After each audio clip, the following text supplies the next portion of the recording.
Welcome to Yahoo Sports Daily. He's Coley Harvey. I'm Jason Fitz. For the next 2 hours, we're rack stacked to pack, ready to get you caught up on everything you need to know. Coley in for Caroline, who's out getting married tomorrow. We do want to say congratulations to her a million times over.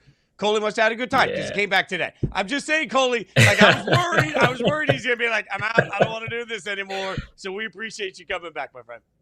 And I appreciate you guys having me. I had a blast yesterday. This is day 2. Let's see how we do. And hey, maybe I can get a chance at a day 3 at some point. We'll see. I don't want to jump too far ahead, but I'm excited to be here for this one for sure.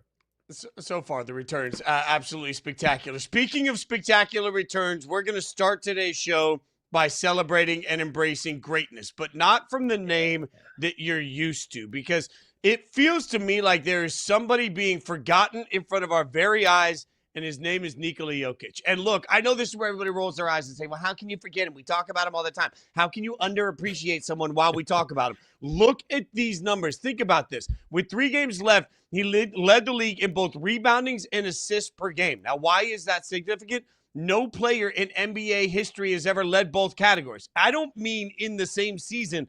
I mean no player has ever done it. And that's what we're watching happen from Jokic right now. I keep looking at this, Coley, and I'm having this awakening. We spend so much time yelling about LeBron and yelling about SGA, and now we're yelling about Wemby. We love to find these flashy new toys. It is clear right now that the best player in the NBA is Nikola Jokic, and he deserves this love.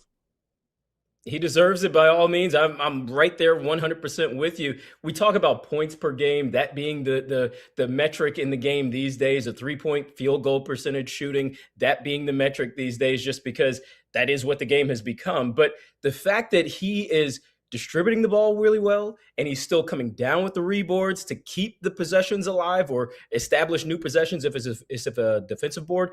That is just a credit to his game being so unique and so rare and unlike anything that is happening in the league right now. Something else I noticed is that he currently is ranked 4th on the active list of rebounding per game and also assists per game. He's also ranked 4th in that among active players.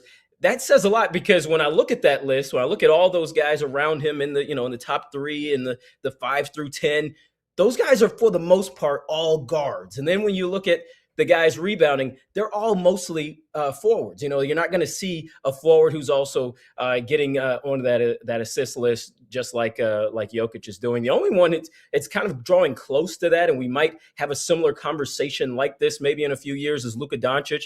We'll point out Nikola Jokic is 31, Doncic is 27. So maybe in 4 years' time we're having a similar conversation about him. But also Doncic doesn't rebound quite the same way that Jokic does. So I think this is one of those like once in a generational type of moments here. And we do need to start embracing this man's greatness. One other note I'll point out is I was looking on his basketball reference page, Jokic's page, as I was getting ready for this. And I was just curious to know what his Hall of Fame index is, so to speak. It is currently 99.9%. If he were to have his career end today, there's a 99.9% chance he's going to the Hall of Fame. I want to know what he could possibly do on the court that would account for the 0.1% where he doesn't go in the Hall of Fame, because at this point, he's looking like the greatest player of his current era right now. Look at that stat we have up right now. The only 2 players in NBA history to be in the top 5 for a decade in points, rebound, assists, field goals, and minutes: Oscar Robertson and Nikola Jokic. And what's interesting, too, there's a tweet I saw since the start of 2021. He's 2nd in total points, 2nd in total rebounds, 1st in total assists, 1st in total steals, 3rd in true shooting, and then 1st in win shares, PER, VORP, and BPM. Advanced analytics, normal analytics, all the analytics, he's 1st or 2nd. And I just keep wondering why we don't just embrace the greatness. Even when he's won MVPs, eyes have been rolled at it. And I've been transparent about this in the past when I was doing daily radio for ESPN, and Denver was about to go on their first championship run, and everybody was about to watch them win a title. We win at the time. My radio partner and I went to our bosses and said, hey, should we start covering the Nuggets more? And the answer was no, nobody cares about the Nuggets. I don't know why nobody cares about the Nuggets. Truly, I don't know why in a player-driven league, nobody seems to care about Jokic the same that they care about other superstars. It feels like there's almost a apology. And Coley, at first I thought, well, maybe it's because he's not American and we love American players. But you smartly point out there's a foreign player right now. We're all falling, like you mentioned, Luka, but also Wemby. Like, there are superstars coming from all over the world. Why are we not embracing Jokic the same way that we've embraced Doncic or, I don't know, Wemby? Like, why does he not get that same level of conversation and that same level of showstop and that same level of lead every show with the highlights and that same level of, oh my God, could this guy be the face? Have you ever seen a single conversation about Jokic that involved who should be the face of the NBA? And the answer was ever Jokic, because statistically, he should be. Yeah, I think the big problem for him is, well, one, playing in Denver, and this is not a knock on the city of Denver or the media market of Denver. It's just not as sexy as Los Angeles, where Doncic is right now. Dallas, which has a massive media market where the beat writers are on top of everything, whether it's Mavs, of course, Cowboys, and Rangers to a degree. So Doncic benefited from that in the Dallas days. And then in Wemby's case, yeah, he's in Texas as well, where there is kind of this oversized following, particularly around the Spurs and their legacy and their history. So I think there's a little bit of that maybe is affecting Jokic in this case. Also, the fact that he's a guy that basically shows up to work, does his job, has these insane numbers, has these great nights, and then, goes away. And then the offseason, he goes back home and we don't really hear from him until all of a sudden it's time to get ready for the season again. So I think there's some of all of that's kind of overlapping here with him. But something else I want to point out is that I was going down this basketball reference rabbit hole yesterday as I was getting ready for this. And I noticed that his similarity scores right now, granted they're a little overinflated because he hasn't quite hit the end of his career where the numbers will start to go down. But right now he is right in the mix with names like Bill Russell, Shaq, even Dwight Howard kind of on the low end. These are all guys who are Hall of Famers, guys who have proven what they can do in this league as being superstars in their own right, but also being such valuable pieces at their positions.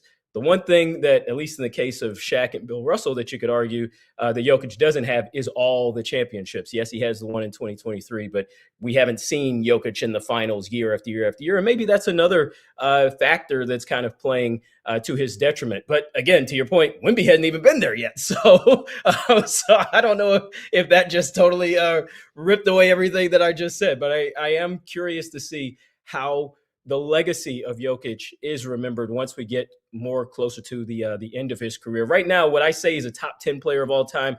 I don't feel comfortable saying that off the top of my head at this moment in time, but top 15, top 20, I think you have a very, very strong case. And again, maybe at the end of his career, we do have a moment where we can say, yeah, he's right there in the mix with the likes of the Wilts and the Oscar Robertsons and the Magic Johnsons and these guys that we have lauded for decades and put in that top 10 conversation.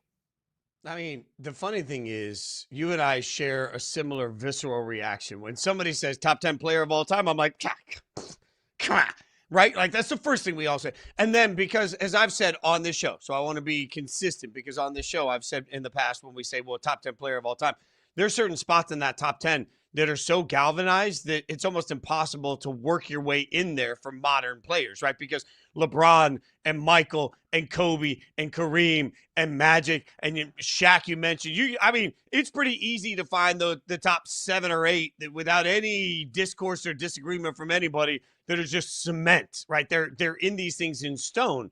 But I do start looking around and saying, are we 100% sure? And I know this is going to offend a lot of old guys. I am an old guy. Are we 100% sure that Bill Russell, who was obviously playing against a much different level of NBA, is better than Jokic? Like, I realize it's apples and oranges because they're different eras of basketball. That's one of the difficult things here. But are we really 100% sure that what Jokic is doing right now isn't more freakish than what we've seen from some of the icons we talk about in the past? Like, I get that Wilt was Wilt, and we're not allowed to question Wilt, even though most of us have never seen a damn minute of Bill Russell or Wilt Chamberlain other than what you see on YouTube, which is almost impossible to have context to. But we're not allowed to question these things.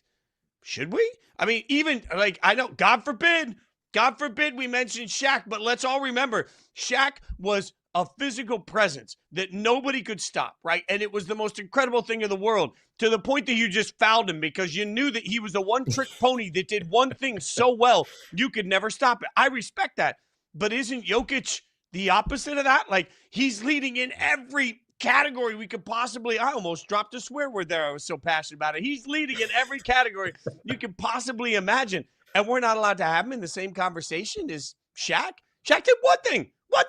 Like, and Shaq had God-given size that he used for one thing. And then, I mean, my God, are we allowed to just say Larry Bird and wonder? Like, I do think, like, maybe it's time for us to recalibrate. Like, there's this aw shucks thing about Jokic that just doesn't hit people the same way. We don't think of Jokic as having this killer instinct, which is almost scarier, Coley, because if he's dominating the league in every possible category, has a championship, has multiple MVPs, and he doesn't have killer instinct, what does that say about his ability? Like, I don't know. I'm getting closer and closer to feeling like maybe the argument is, at this point, Jokic is a top 10 player, because clearly right now, the best player in the NBA, not just this year, but the best player of his generation right now happening in the NBA is Nikola Jokic. You cannot be as dominant in every single category. And I don't care if it's not flashy. I don't care if it's not sexy. I don't care if it's not as much fun to watch. I don't care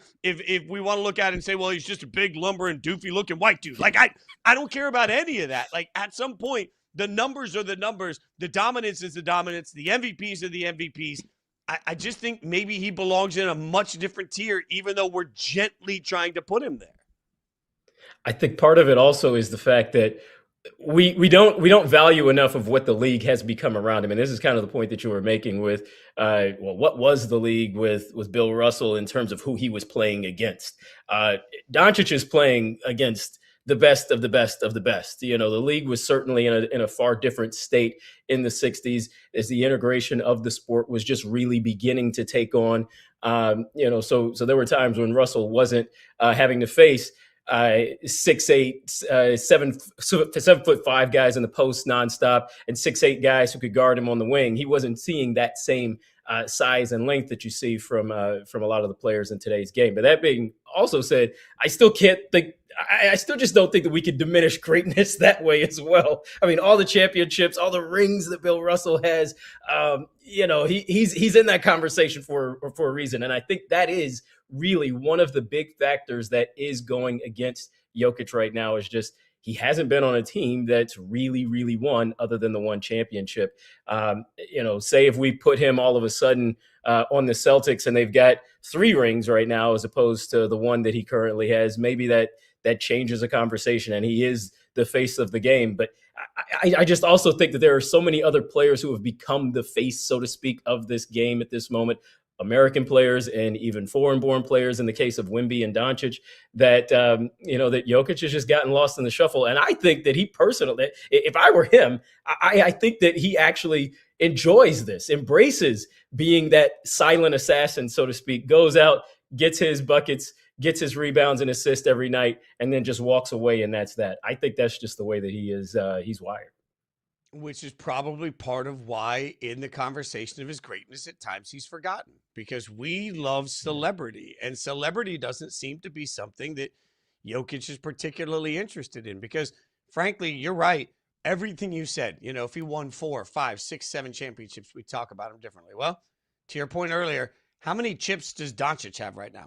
How many chips does Wemby have right now? In fact, exactly. Jokic has the same number of rings as Giannis. And we talk a hell of a lot more about Giannis than we'll ever talk about Jokic. And let's be clear here. Nikola Jokic is a better basketball player than Giannis Antetokounmpo. And it ain't even close. Like, it's not, they're not in the same. You walk into the bar and you say, I want top tier of vodka. They're not on the same shelf. Like, Giannis Antetokounmpo's career and Nikola Jokic's career are not on the same shelf. And we talk about Giannis all the time. So both of them have the same number of rings. They both got 1. And we're sitting here constantly saying, oh, my God, the Bucks have failed Giannis. Why haven't they done more? Giannis should have been bigger. Everything should be greater. We don't do that with Jokic. So it's just all of it. The different treatment is so funny to me because, my God, we are ready, willing and able to sit here and tell the world that Wemby is about to be the guy. I'm not even sure we can say right now that Wemby's going to win this year in the playoffs when inevitably, hopefully, he has to take on Jokic, who we just saw a few nights, floated right over all 7,033 feet of Wemby's wingspan. Right. So this show is going to give more credit to Jokic. That is 100% sure. We're just getting rolling on the show today. Speaking of the NBA, it was a big night last night. We'll break down some of the action and the massive injury news out of Philly. Can they win without Embiid? We'll tell you about it.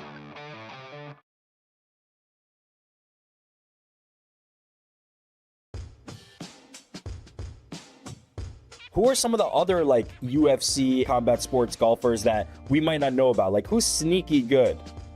You know what, man? I don't think there really is anybody else. Daniel Cormier is starting to play. He's absolutely How's his game? Awful.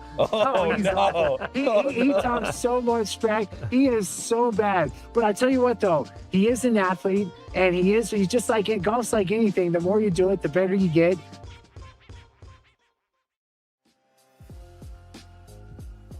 The Dallas Mavericks, are they still taking Cooper Flag, Corey? He is legitimately, as a 6'8" wing who does everything at a high level, shows up every day, competes his ass off. The way his handle has improved since high school to Duke to now suggests that this guy can be a MVP candidate, not just a multi-time All-Star as a role player, a high-end star role player, but a mega star. Do you feel pressure that this is America's birthday, this is the White House, you have to represent? Hell yeah. I do feel pressure. I feel pressure that, I got to go out there and represent for the United States, and I got to go out there and I feel like I'm going to be expected to go out there and win this fight. I'll probably be a favorite. There's pressure right there too. I put pressure on myself. I need to finish. It's been too long.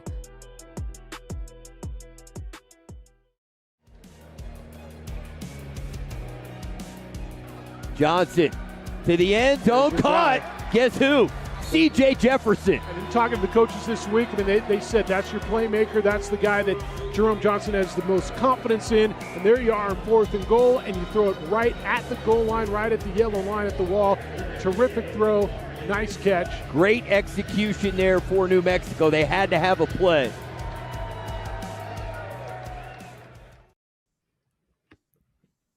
Joel Embiid has been diagnosed with appendicitis and will undergo surgery this afternoon in Houston. Further updates will be provided as appropriate. That statement from the 76ers yesterday, as we were all sort of shocked to see another injury for Joel Embiid. And I cannot stress this enough, Coley. Sometimes we label people as injury prone and we look at the people and make that their fault.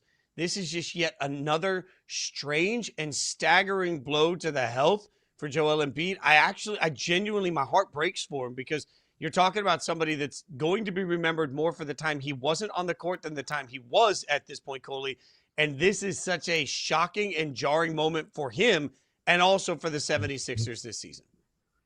Yeah, appendicitis isn't like, oh, he went out and he strained his hamstring running up and down the court. I mean, this is a more serious injury, if you want to even use the word injury. It's not really an injury, it's a health issue. It's glad to hear that the surgery went well, that he is on the mend, and that he will eventually be back into form. We'll see exactly how long that takes. But yeah, this is just a case of bad luck. It seems like every time we hear of something involving Embiid in terms of an injury standpoint, it's something that's kind of a freak occurrence, including this situation right here. It's one of those things also where at one point in my career, I was a general assignment reporter. So I covered a number of different sports, different teams all over the planet. But being based in the Northeast, I was sent to Philadelphia a lot. And it seemed like every time I was sent to Philadelphia to cover the Sixers, it was something Embiid injury related. And I can't right now in the moment, I'm not thinking of all the injuries that he had at the time, but I remember seeing him getting his back stretched out 20 minutes before tip off because the back was in so much of a tough constraint. And the assumption is, oh, this is an injury prone player. This is something that is his fault. He's done something wrong. No, it's just the body is what the body is, and again, you see what the updates there on appendectomies. Grant Hill is one of the names. We were talking about this the other day. One of the names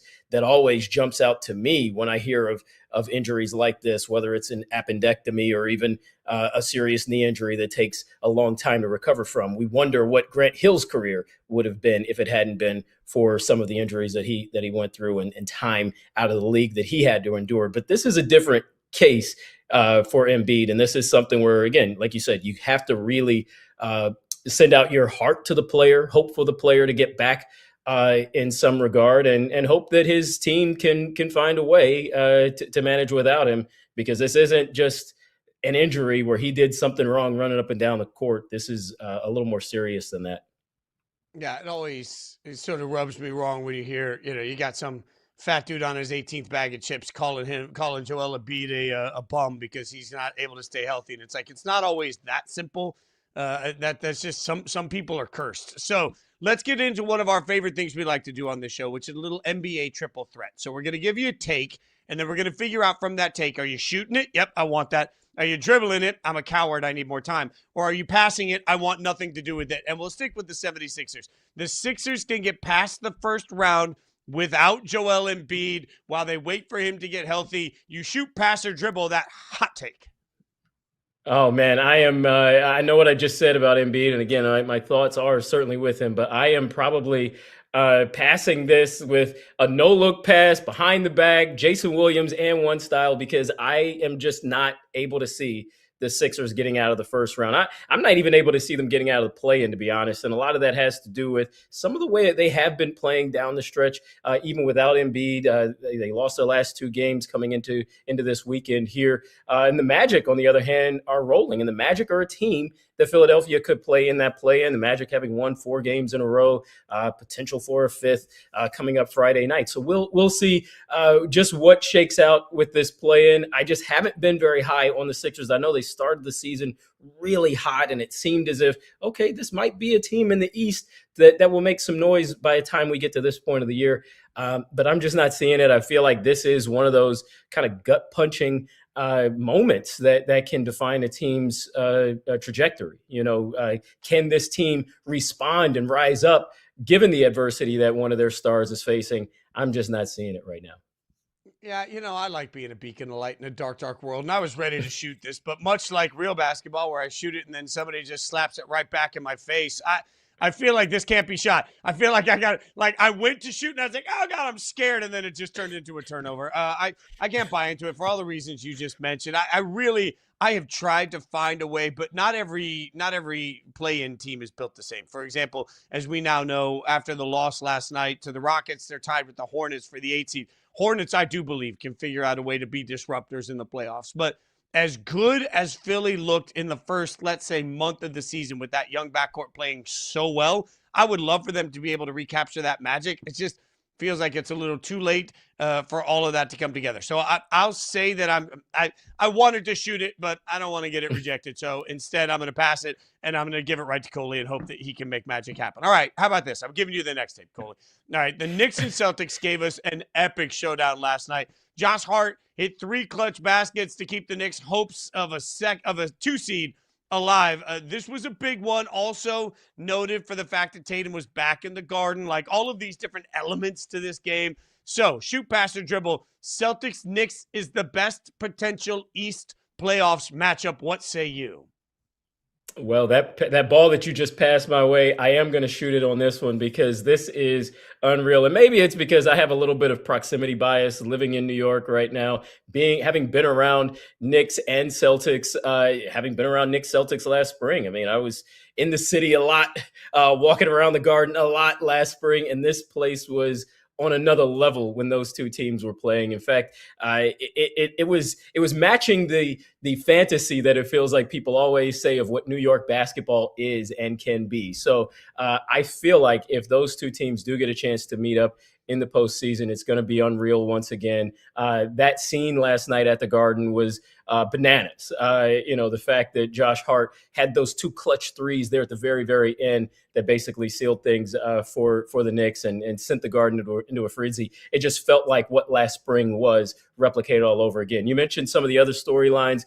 Jason Tatum, who I think could be one of the linchpins to this postseason. I feel like that moment last year, rupturing his Achilles there on the Garden floor, being set back from that, but then bouncing back way faster than expected from that Achilles injury this year. I think that's going to really carry him into the postseason.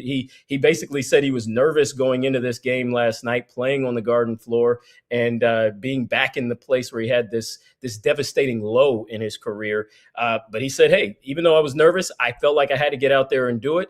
And by doing that, he's checked that box off the list. So now he's going to go in there in the postseason, and you'd imagine the fear is away, the bugaboo is away, everything that he was a little frightened by in terms of playing there again, that's all gone. And so now you've got this guy who's got a chance to really embrace playing in the postseason on the highest of stages. Another just epic clash that I feel like the NBA really wants to happen.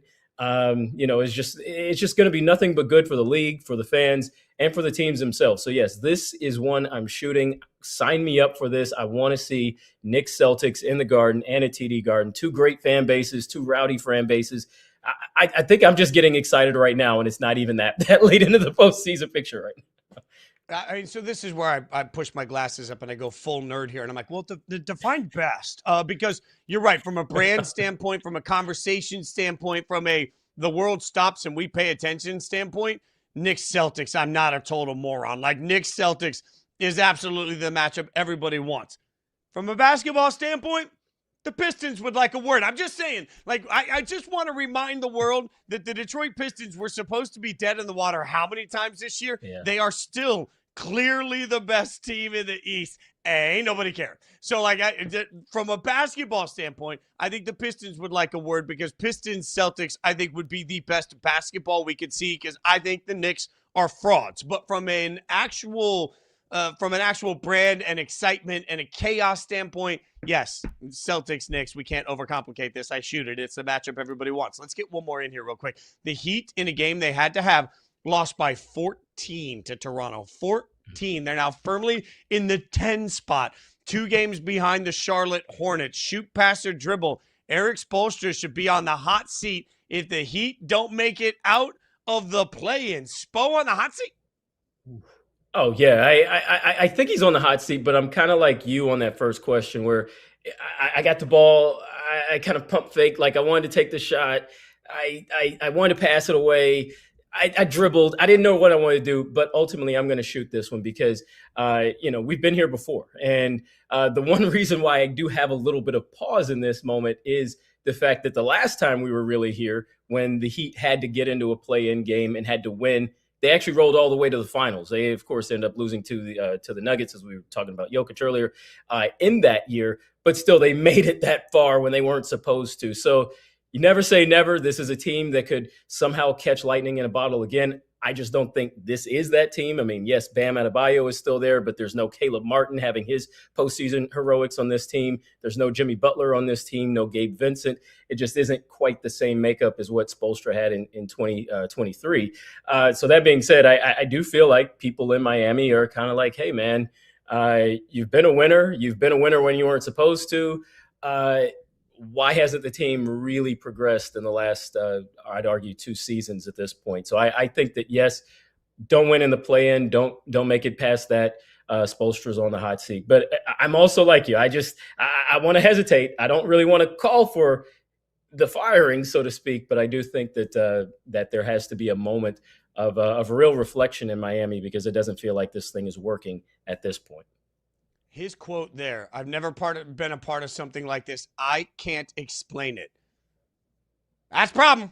I mean, that is your main job, is to explain it. Like, what has gone wrong for the Miami Heat? And frankly, it's maybe my hottest of hot takes over the course of the day. I might regret saying this because it will get aggregated and the Heat fan will kill me. But let's be real. It feels like right now the magic in Miami is gone. It's dead, right? And as much as Poe has an incredible track record, we all know he's a great coach, something is wrong in Miami. And sometimes, much like we've seen in the NFL, whether you love it or not, the Ravens and the Steelers decided, you know what, we need new voices.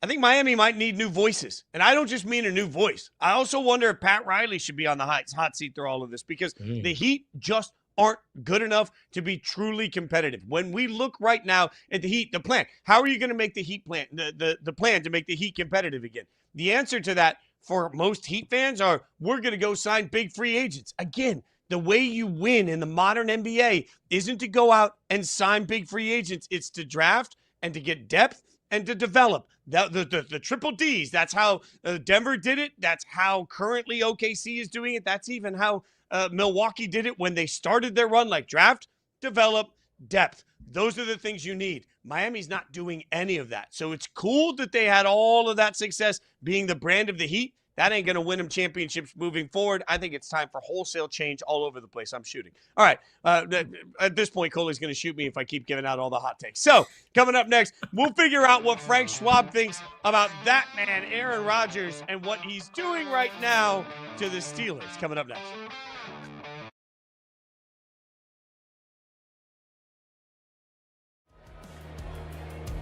2 in motion, quarterback drops back, looks, throws the ball wide open over the middle. Oh, what a hit and what an interception. Huge defensive play. Absolutely beast mode. Jaden Rowe able to get the pick, and we have our first turnover of the game. He used his head. Well, a tip drill to his teammate off his head.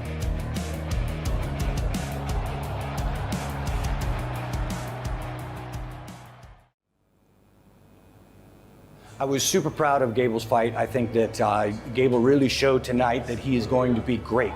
There's several questions that we got answered.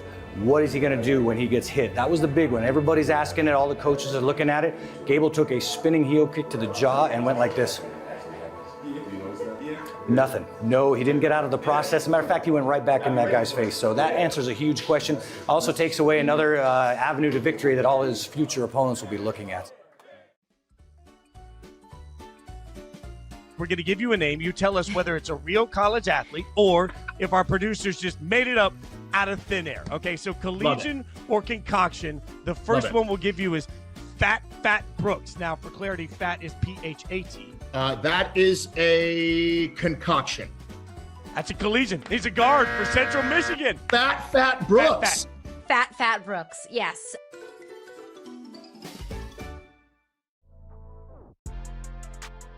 But you know what, Ariel, as well? I actually think this is a wonderful, wonderful thing for the UFC. Because if you've got the UFC heavyweight champion whose profile has already risen incredibly over the last week, and by the way, we will continue to drive his profile with our promotional machine. And I believe that when he fights again, he will be in a much better position commercially. He will be a much bigger star. The Steelers insisted they wouldn't let the Aaron Rodgers saga drag on like last offseason. And, well, Frank Schwab with the tweet of the day, because he's right, and he joins us now. Our good buddy Frank Schwab joining us on the show. Frank, all right, so what do we make of this? Like, let's take the layers here. Is this going to be done by the draft, and what does it mean for Pittsburgh?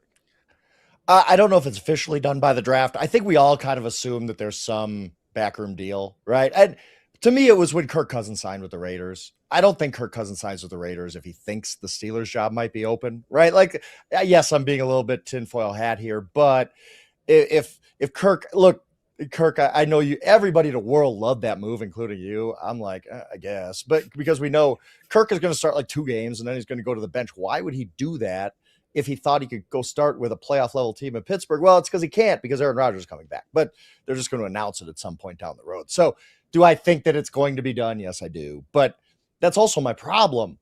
What's the end game here? Okay, you've signed a 43-year-old quarterback. Huzzah. Like, let's have a parade down to Three Rivers. Like, I don't understand really why the Steelers are doing this to themselves again. We've seen how this movie ends. Aaron Rodgers was very, very, very good for a 42-year-old quarterback. The second best 42-year-old quarterback who's ever played. But that still doesn't mean he's good. Like, he was a very average quarterback last year. The Steelers were a very average team last year, needed a missed field goal to make the playoffs, and they got blown out in the first round of the wild card round. So where does this all lead? Why did the Steelers put themselves in this position in the first place, where you're kind of sitting around waiting for Aaron Rodgers? It's like, just break it off. It's the toxic relationship that we all have a friend who's in that toxic relationship. Just break it off. Find something new. Find something better. Why do you think this team did not break this off, Frank? Why are they still dragging this out? I don't know. I don't know. I can't get my head around it because I guess maybe the vapors of the division title, and then you hire Mike McCarthy, and you're like, whoa, remember? Yeah, Mike McCarthy and Aaron Rodgers did special things in 2010 and 2011. Like, think about where you were then. It was a long time ago, and dog years in NFL quarterback time. So I don't get it. I don't understand why they're like, yes, Aaron Rodgers is the plan. They watched the world go by in free agency. They could have been in on Malik Willis. They could have tried, not that I love Tua, not that I love Kyler, but they came at nothing. One of those guys would have signed there, I assume, especially Tua, because he would have basically been their unquestioned starter. No Michael Penix behind him. He could have, made a nothing trade for Geno or whatever move you want to make. You could have done something, but they just said, yep, Aaron, let's run that back. I don't get it. I just don't. I think Aaron Rodgers might be the most talented quarterback I've ever seen. This isn't about him. I'm not trying to rail on him because of any views he has or his personality. He's a 43-year-old quarterback. There's been one guy in the history of the NFL, which started in 1920, who's been successful at age 43 or beyond. Tom Brady's a cyborg. That's just not going to happen again. Aaron Rodgers, 43-year-old quarterbacks don't get better. Okay. Like there's the trajectory doesn't bounce back up. Like this is what he is. He's going to decline every year we see him. And so I can't answer that because I have no idea what the Steelers are thinking here. Okay. So before we get off the Steelers and go to the rest, I'm going to tie this into the draft, Frank. I'm going to give you scenarios. You get to pick which one here is the best for the Steelers. Okay. Ooh, what's choose best your own for the adventure. Steelers? I like it. Yeah. This is it. All right. You got Aaron Rodgers comes in and wins the Steelers enough games that they're not in proximity for a quarterback next year. That's option one.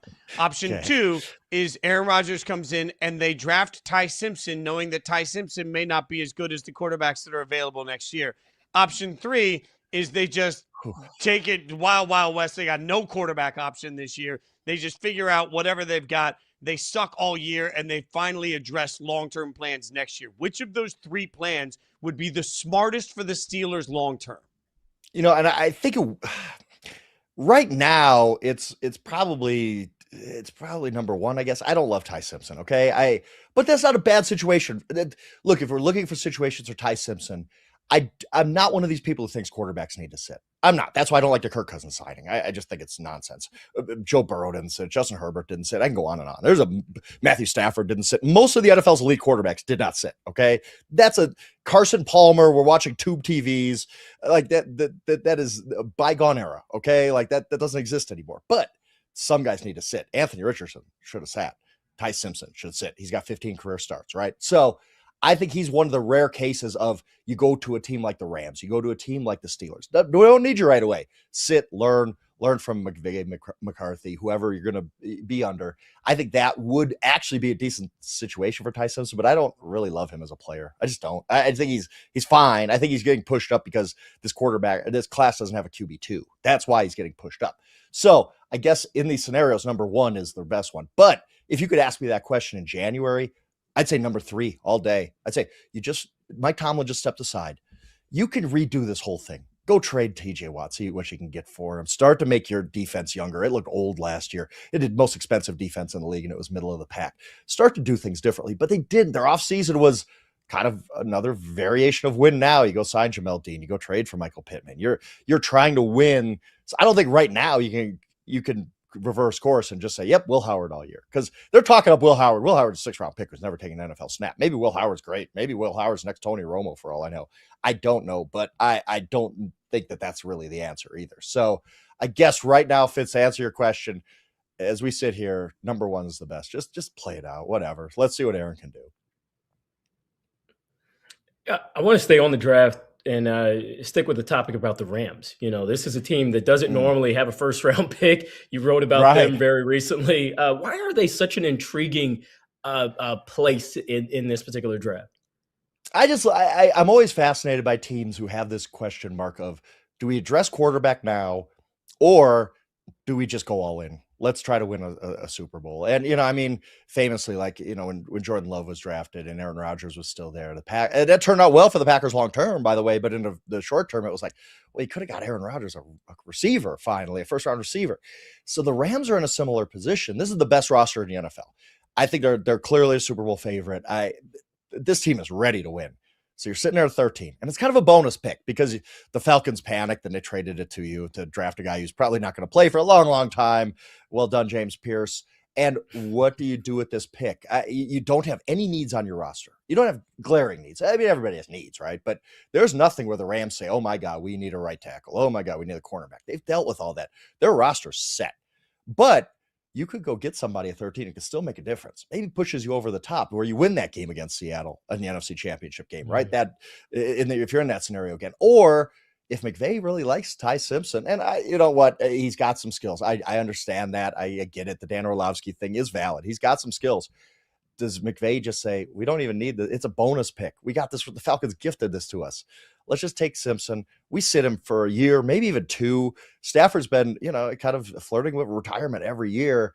Let's just draft Ty Simpson. Let him slow cook a little bit. Put him in the crock pot. And I can see that for the Rams too. I think it's a viable strategy, and I'm fascinated to see what they do at 13 because I just don't know.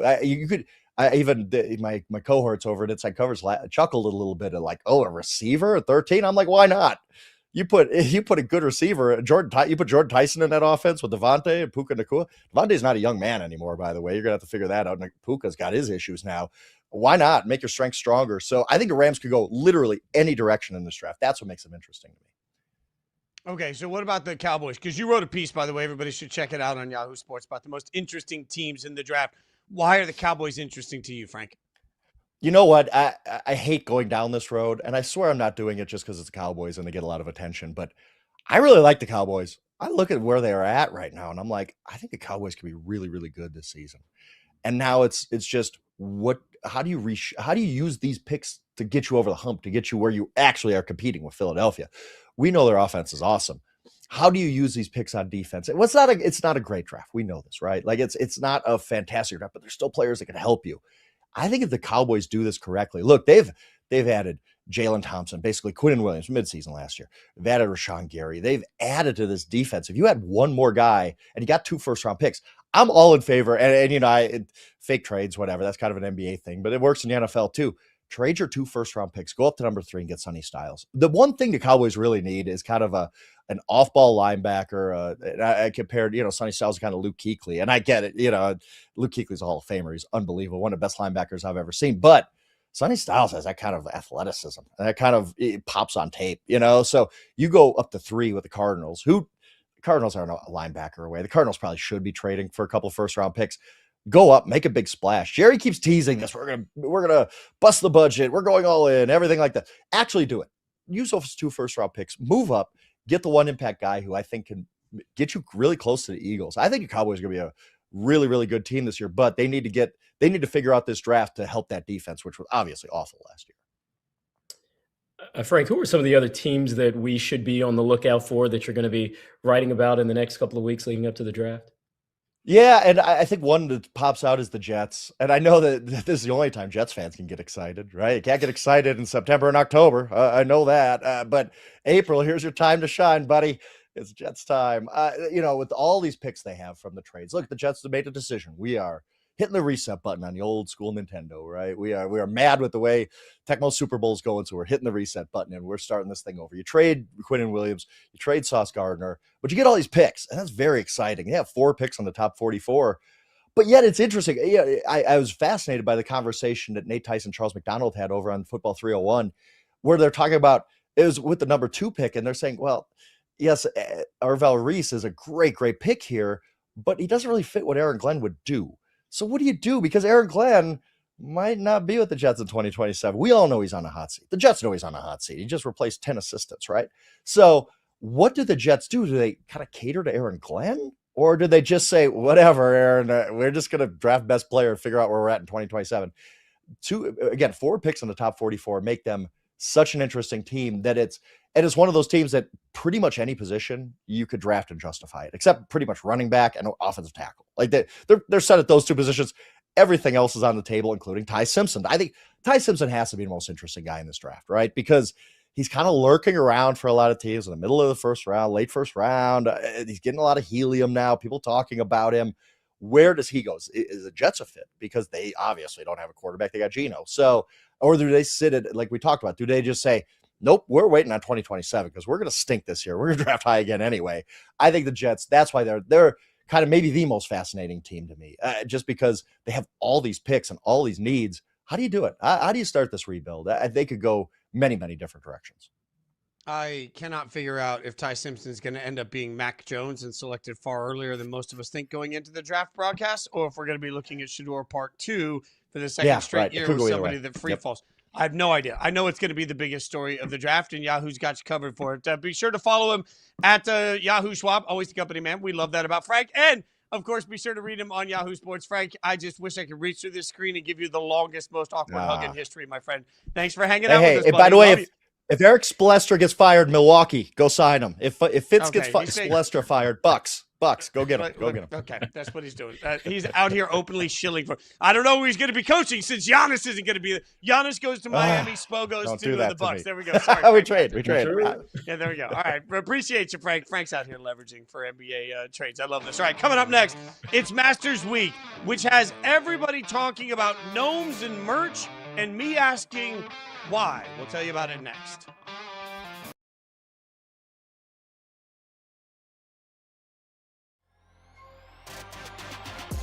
What do you think was kind of misunderstood about George Pickens prior to him arriving in Dallas? I don't know. It was so many things that I feel like that was misunderstood. They feel like his attitude was off. And I mean, he come in the league at 19 years old. You expect out of a guy, and you want him to be your receiver one. Right. I feel like that's kind of crazy.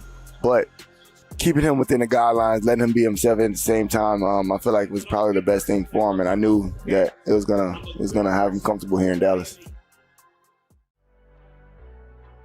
What was your impression of him? Do you feel like you have a friendship with Giannis now? I feel like he was just my friend. Like, I didn't even see him as just a basketball player, Giannis Antetokounmpo. I was just like that's just my guy. Cause we were just chilling. Like, he took me to his home. He took me to his first we did his first dunk in his neighborhood. So like, he was just showing me around. And I think we still check up on each other. Very I just need to go to one of his games, which I promised him. Sending everybody in motion. He waits, pulls it, throws it, big completion. Can they get on the board? And he is in. That's a touchdown for C.J. Wyndham. 2 touchdowns last week. Now he gets his first touchdown of this game. This is a spectacular play by Harper. I mean, because this is a zone read, and it's really an RPO. Harper sees it and then is able to hit Wyndham coming across the field in a matter of milliseconds there. Who is your first player to team fit that you absolutely love?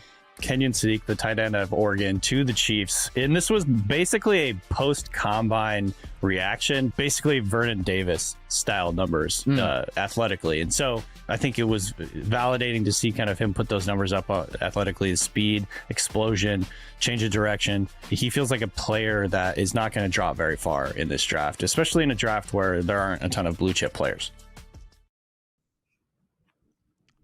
The Masters is expected to bring in $70 million in merchandise sales, with the Masters Gnome selling out in the first hour per Front Office Sports. You see that there's $70 million for people. Remember, you can only buy Masters memorabilia in Augusta. You can't buy it online. They don't sell it anywhere, and it has become incredibly popular. It's something that Jay Busby joined us earlier in the show and talked about these gnomes specifically. Last year, they're going to do them, sell out quickly. Everybody wants a piece of the Masters gear. And Coley, I want to just have a nuanced conversation here because I'm genuinely trying to figure this out. I am not a golf fanatic by any stretch of the imagination. I've never hidden that.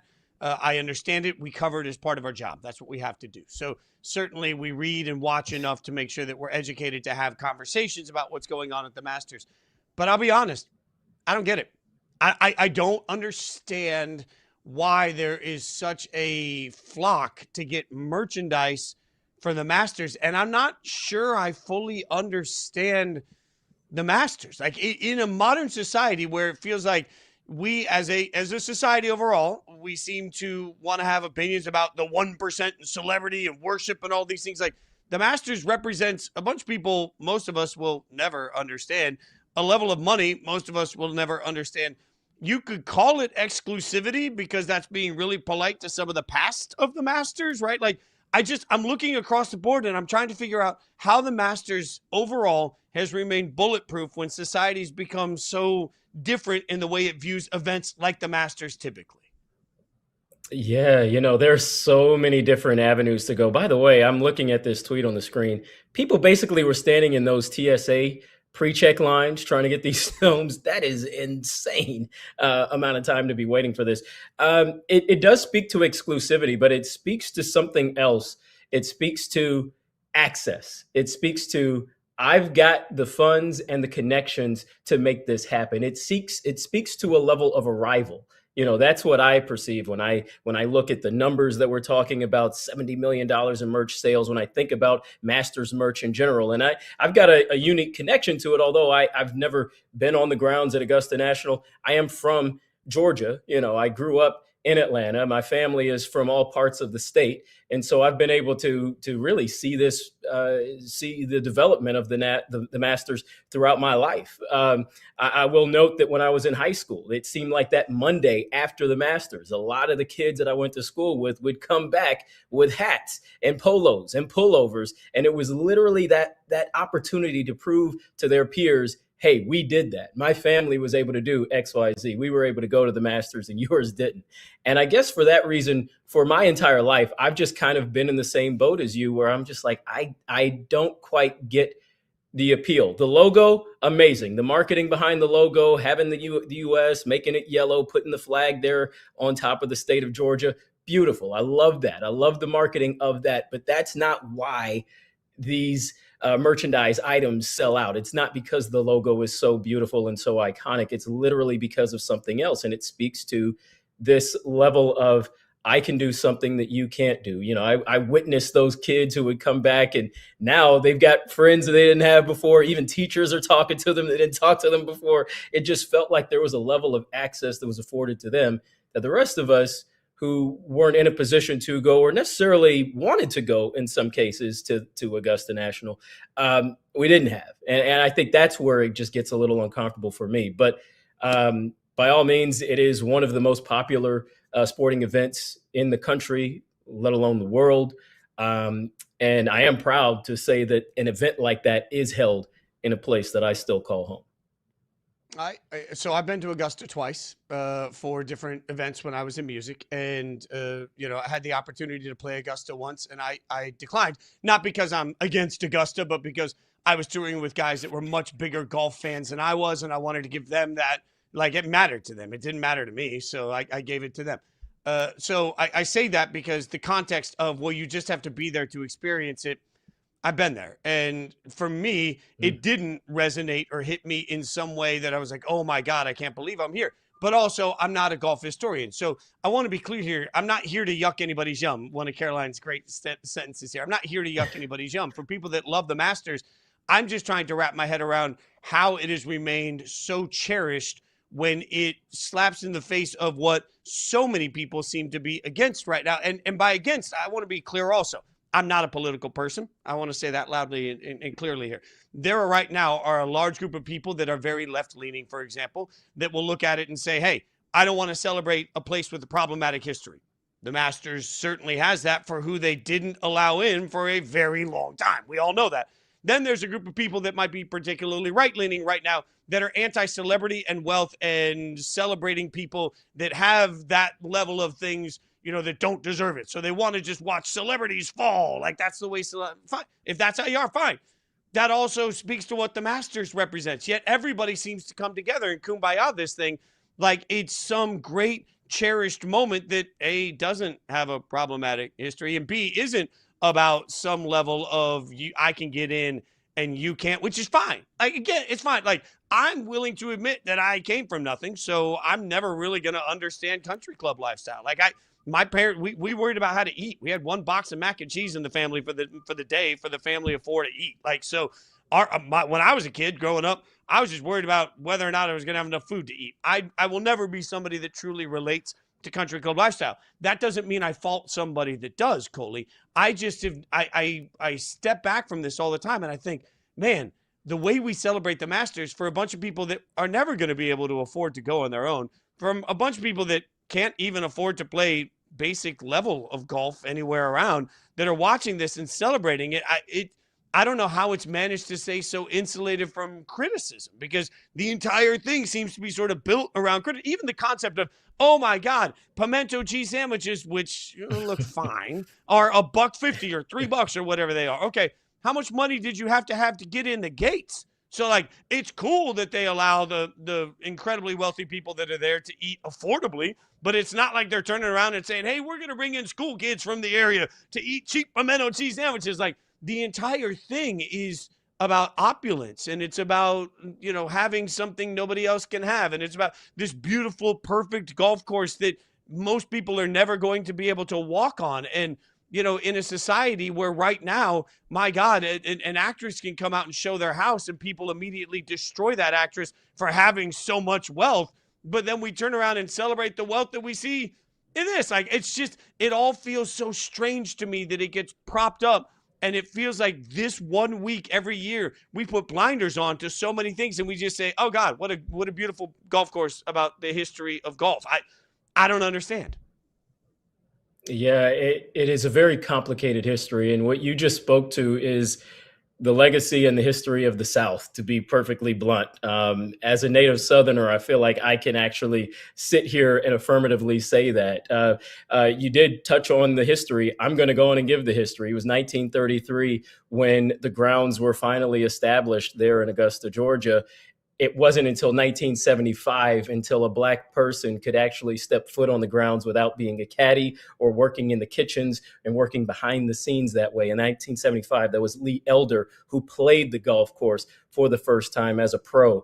It wasn't until 1990 until a Black person became a member of Augusta National. 1990 was not that long ago. You and I were alive in 1990. It wasn't until 1997 until a Black person won the event, that being, of course, Tiger Woods. It wasn't until 14 years ago that a woman became a member of the club, that being former Secretary of State Condoleezza Rice. And so there is a very, very, very complicated legacy and history with Augusta National, and it is why there are people like you and I who do have this sense of pause. I also embrace it because, again, it is my home state. It is something that I'm proud of existing in terms of just the scope and the scale and the magnitude of this event. The grounds are beautiful. I've never been, but when I see pictures like this of that place, when I see Amen Corner, when I see all these beautiful holes with the tall trees and everything and the grass, like it embodies what you think a major sporting event should be. But it also comes with that complicated legacy. And I mean, for me, someone who doesn't necessarily look like the target demographic to go to Augusta National, it was 1997 when I opened my eyes for the first time and said, hey, I actually might want to check this out at some point. I was in middle school at the time, and I remember, I will never, ever forget that Easter Sunday. My dad and I was a baseball player growing up. My dad and I went to our local park, hit some ground balls, did some batting practice and all that. But we raced back home because we wanted to see, did the young guy Tiger, did he make it to the end? Is he actually going to win this thing? And so we were able to get home in time to see the last 3 or 4 holes. Iconic memory that I will never, ever forget, seeing him celebrate on the course, but then hugging his dad right away in celebration of that moment. And that was the moment for me where it clicked, like, oh, okay, maybe this sport is for me. Maybe Augusta actually is designed for me. One of my cousins who actually lived in Florida at the time, he got more and more into golf and went to a college on a golf scholarship. And a large part of it was because of that moment. So I say that it's a complicated history, yes, but it also had that moment, although that's one moment, but it had that moment that did allow an opportunity for Augusta National to be transformed. I just wish that the country club itself, I wish that the tournament itself would allow more of those moments to take place. And that's, of course, that's an on-course golfers type of moment. But I just wish that the collection cultural body around the sport itself, around the tournament, I should say itself, that allows more of those Tiger type moments in 97 to bring more people in. Because to your point, we are being so much more interconnected as a society and as a global society now more than ever. we shouldn't have these types of things that separate us socioeconomically, economically, racially, what have you, gender, what have you. I'd really like to see a little bit more of that. But again, complicated legacy, a legacy I'm still proud of just because of my native roots. Well, and look, as you and I talked even before we came on air with this, I can never speak to what your experience with the Masters is, and I never would try to. I think, I look at this and I want to make clear to everybody, I come to this with a very open heart. My question is not, why are we celebrating the Masters, said with that tone. My question is genuine. Why are we celebrating the Masters? I want to learn more about why everybody relates to it, because certainly, as you pointed out, Coley, it's a complicated history.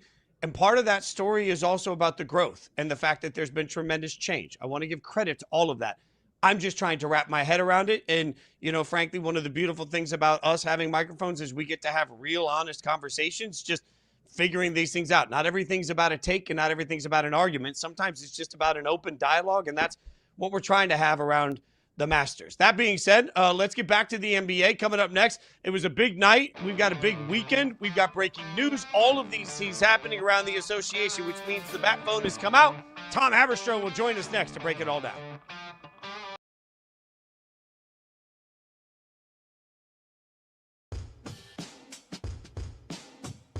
Who are some of the other UFC combat sports golfers that we might not know about? Who's sneaky good?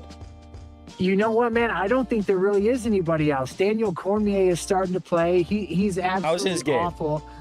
He's no. awful. He talks so much trash. He is so bad. But I tell you what, though, he is an athlete, and he's just like golf's like anything. The more you do it, the better you get.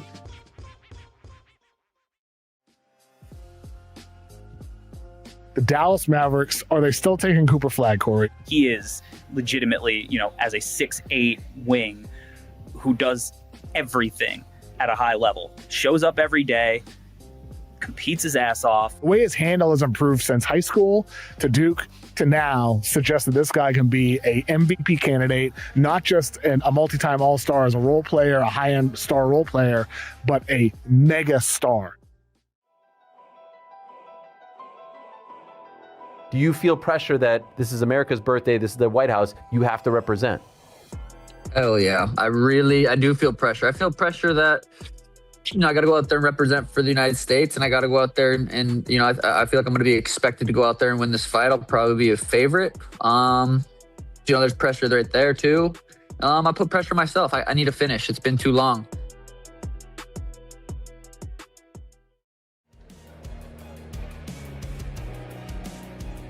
Johnson to the end zone, caught. Guess who? C.J. Jefferson. And in talking to the coaches this week, they said that's your playmaker. That's the guy that Jerome Johnson has the most confidence in. And there you are in 4th and goal, and you throw it right at the goal line, right at the yellow line at the wall. Terrific throw. Nice catch. Great execution there for New Mexico. They had to have a play.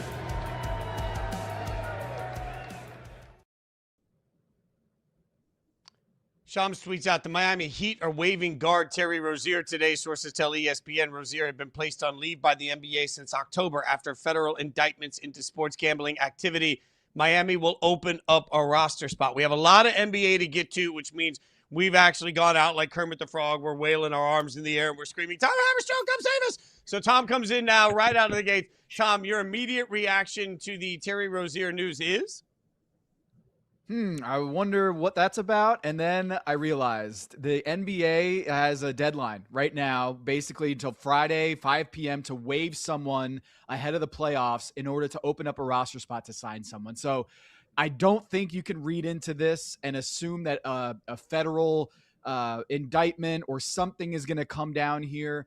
I think this is mostly the NBA has a rule that if you waive a guy by Friday before the playoffs, by 5 p.m., you can go sign and fill up that roster spot for your postseason team. So this, to me, is just the Miami Heat are gearing up for the postseason. They held on to Terry Rozier up until this point, potentially in order to get a full refund from the NBA in the event that they make some sort of appeal or grievance to try to have his contract nullified off the salary cap, because they were not notified by the Charlotte Hornets in that trade that he had been part of a federal inquiry and there was an open investigation. And so this is a situation where I think it's just the Miami Heat are looking to go sign a guy for their postseason play-in opportunity here. And I have not heard anything in terms of a legal sense that Terry Rozier, we should be hearing more about that in the coming days. Tom, speaking of getting ready for the playoffs, the Lakers, LeBron last night nearly having a triple-double over the Warriors. He basically said after that game that he's got to be everything for the Lakers in this postseason, particularly in round one. How do you think that he's able to possibly lift the Lakers over the Rockets in a potential round one series? I mean, good luck. LeBron, it's an amazing story that LeBron is still doing this at age 41 and able to get that win against the Golden State Warriors. But let's be real. Okay, guys, this team that they beat on Thursday night, their three high minutes guys, the guys they played the most, that Steve Kerr played the most, were two guys signed to a two-way contract this year and a 10-day contract. This is the Golden State Warriors B team that the Lakers just beat. And so don't read into this win, although it was nice to see he and Bronny connect and have some good moments there on the floor.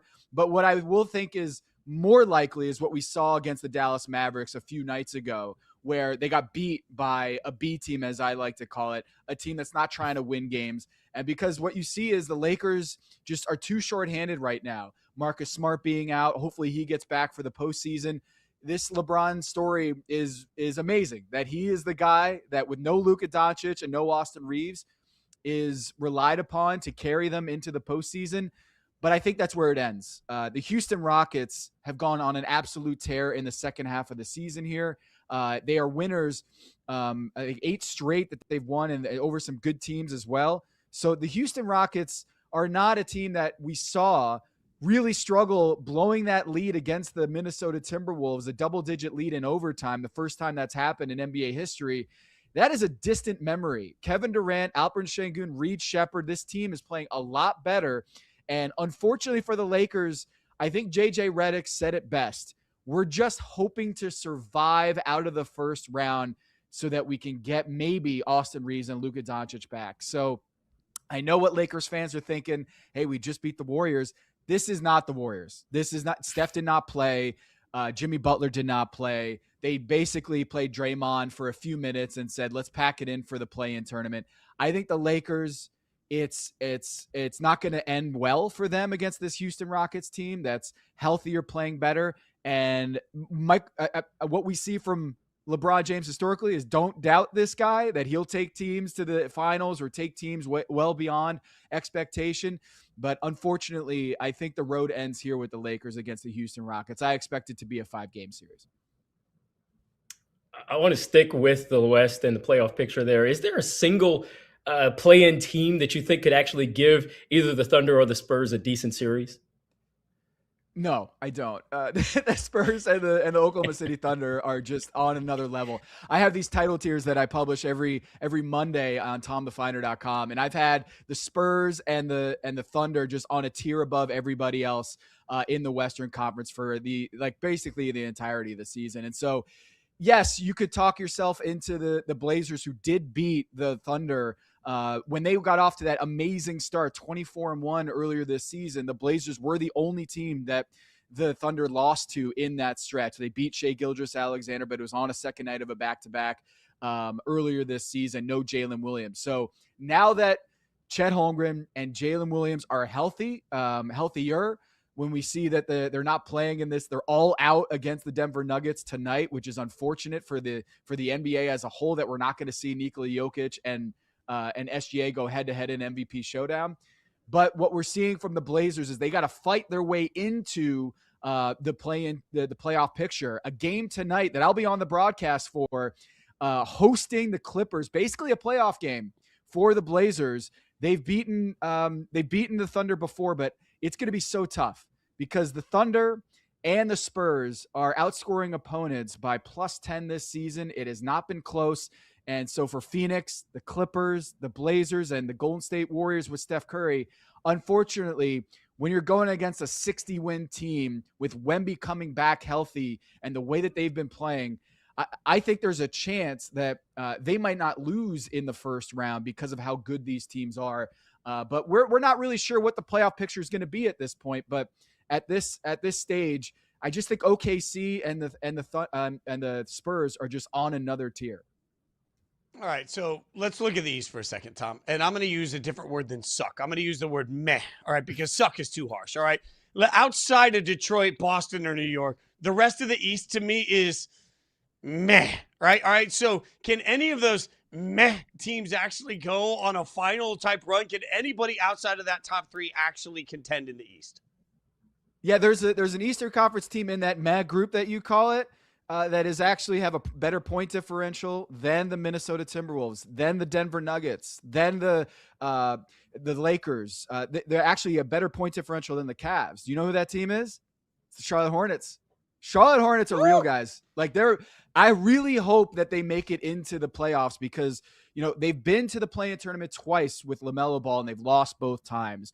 And I really hope that this team makes it into the playoff picture because of all of the sleepers in the NBA right now. I think none are better suited to make a magical Cinderella run than the Charlotte Hornets. They have a plus 10 point differential since the second half of the NBA season started. And I think when you look at the ability for them to beat one of these Goliaths in the East, whether it's Boston, they've already beat by double digits in the second half of the year. They did not win this week against Boston, but I will remind you, Kobe White did not play in that game. The new acquisition from Chicago, the LaMelo Ball lineups were killing, and they were doing so well. And then as soon as he checked off the floor, they could not score against the Boston Celtics. And so I think that's a big swing piece. He is a legit 20-point scorer off the bench for the Charlotte Hornets that did not play against the Celtics earlier this week. But the Charlotte Hornets, man, their point differential says that they should be a top 4 team in the Eastern Conference, and they are lingering there in the play-in tournament. So if there's any team on both sides, Western Conference, Eastern Conference, that I would say has a chance to knock off Detroit, Boston, or New York, I think it's the Charlotte Hornets. They're one of the best three-point shooting teams we have seen in the last decade. Con Knippel leading the league in three-pointers, and LaMelo Ball, Brandon Miller right there with him. This team, coached by Charles Lee, they are a sleeping giant in the Eastern Conference, and hopefully they get out of that 9-10 game, and they only need one win to make it into the playoff picture, because I really think there is a strong chance that the Charlotte Hornets could be the Indiana Pacers, not of last year.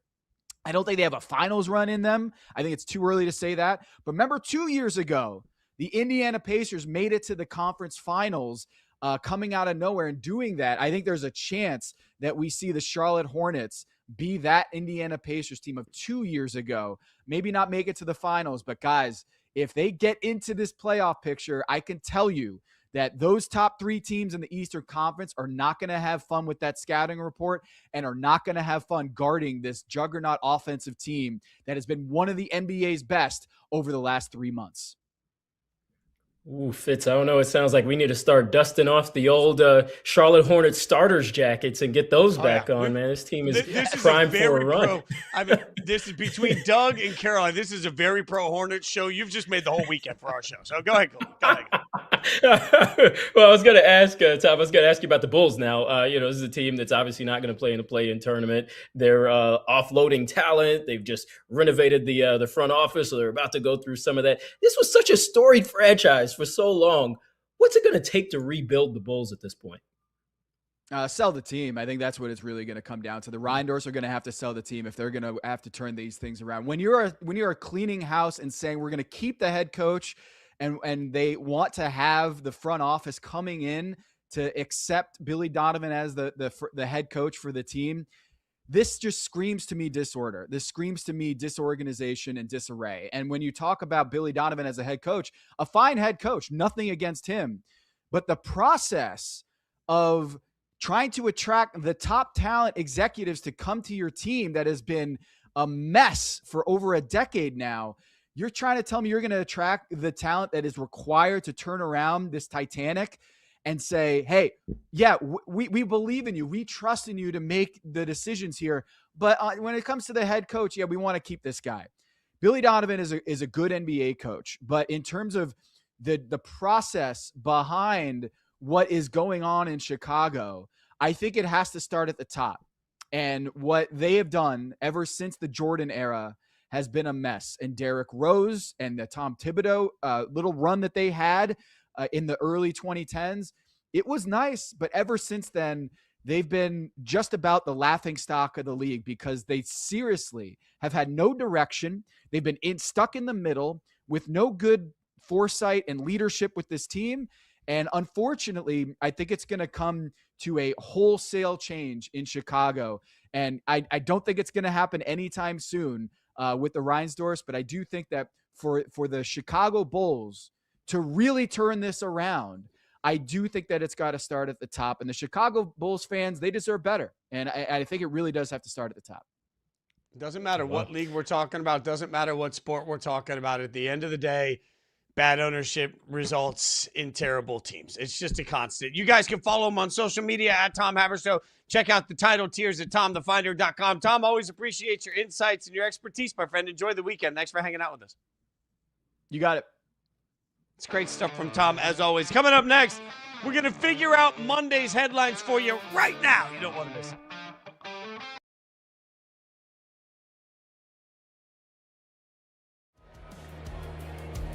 Two in motion, quarterback drops back, looks, throws the ball wide open over the middle. Oh, what a hit and what an interception. Huge defensive play.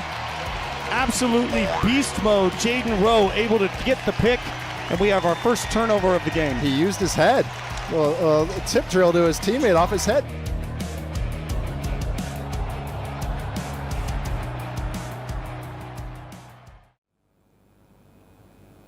I was super proud of Gable's fight. I think that Gable really showed tonight that he is going to be great. There's several questions that we got answered. What is he going to do when he gets hit? That was the big one. Everybody's asking it. All the coaches are looking at it. Gable took a spinning heel kick to the jaw and went like this. Nothing. No, he didn't get out of the process. As a matter of fact, he went right back in that guy's face. So that answers a huge question. Also takes away another avenue to victory that all his future opponents will be looking at. We're going to give you a name. You tell us whether it's a real college athlete or if our producers just made it up out of thin air. Okay, so collegian or concoction. The first one we'll give you is Fat Brooks. Now, for clarity, fat is P-H-A-T. That is a concoction. That's a collegian. He's a guard for Central Michigan. Fat Brooks. Fat Brooks, yes.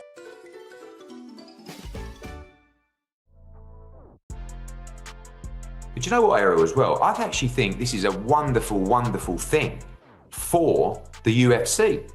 Because if you've got the UFC heavyweight champion whose profile has already risen incredibly over the last week, and by the way, we will continue to drive his profile with our promotional machine. And I believe that when he fights again, he will be in a much better position commercially. He will be a much bigger star.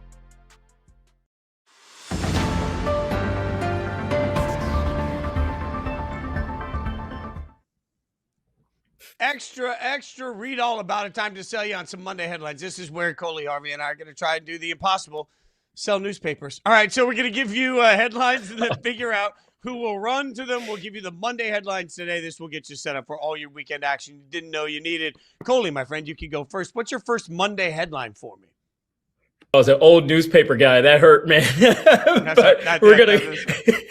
But it's true. But we're going to go Mac to Mac. Rory is going to defend his Masters title. He's going to win another green jacket.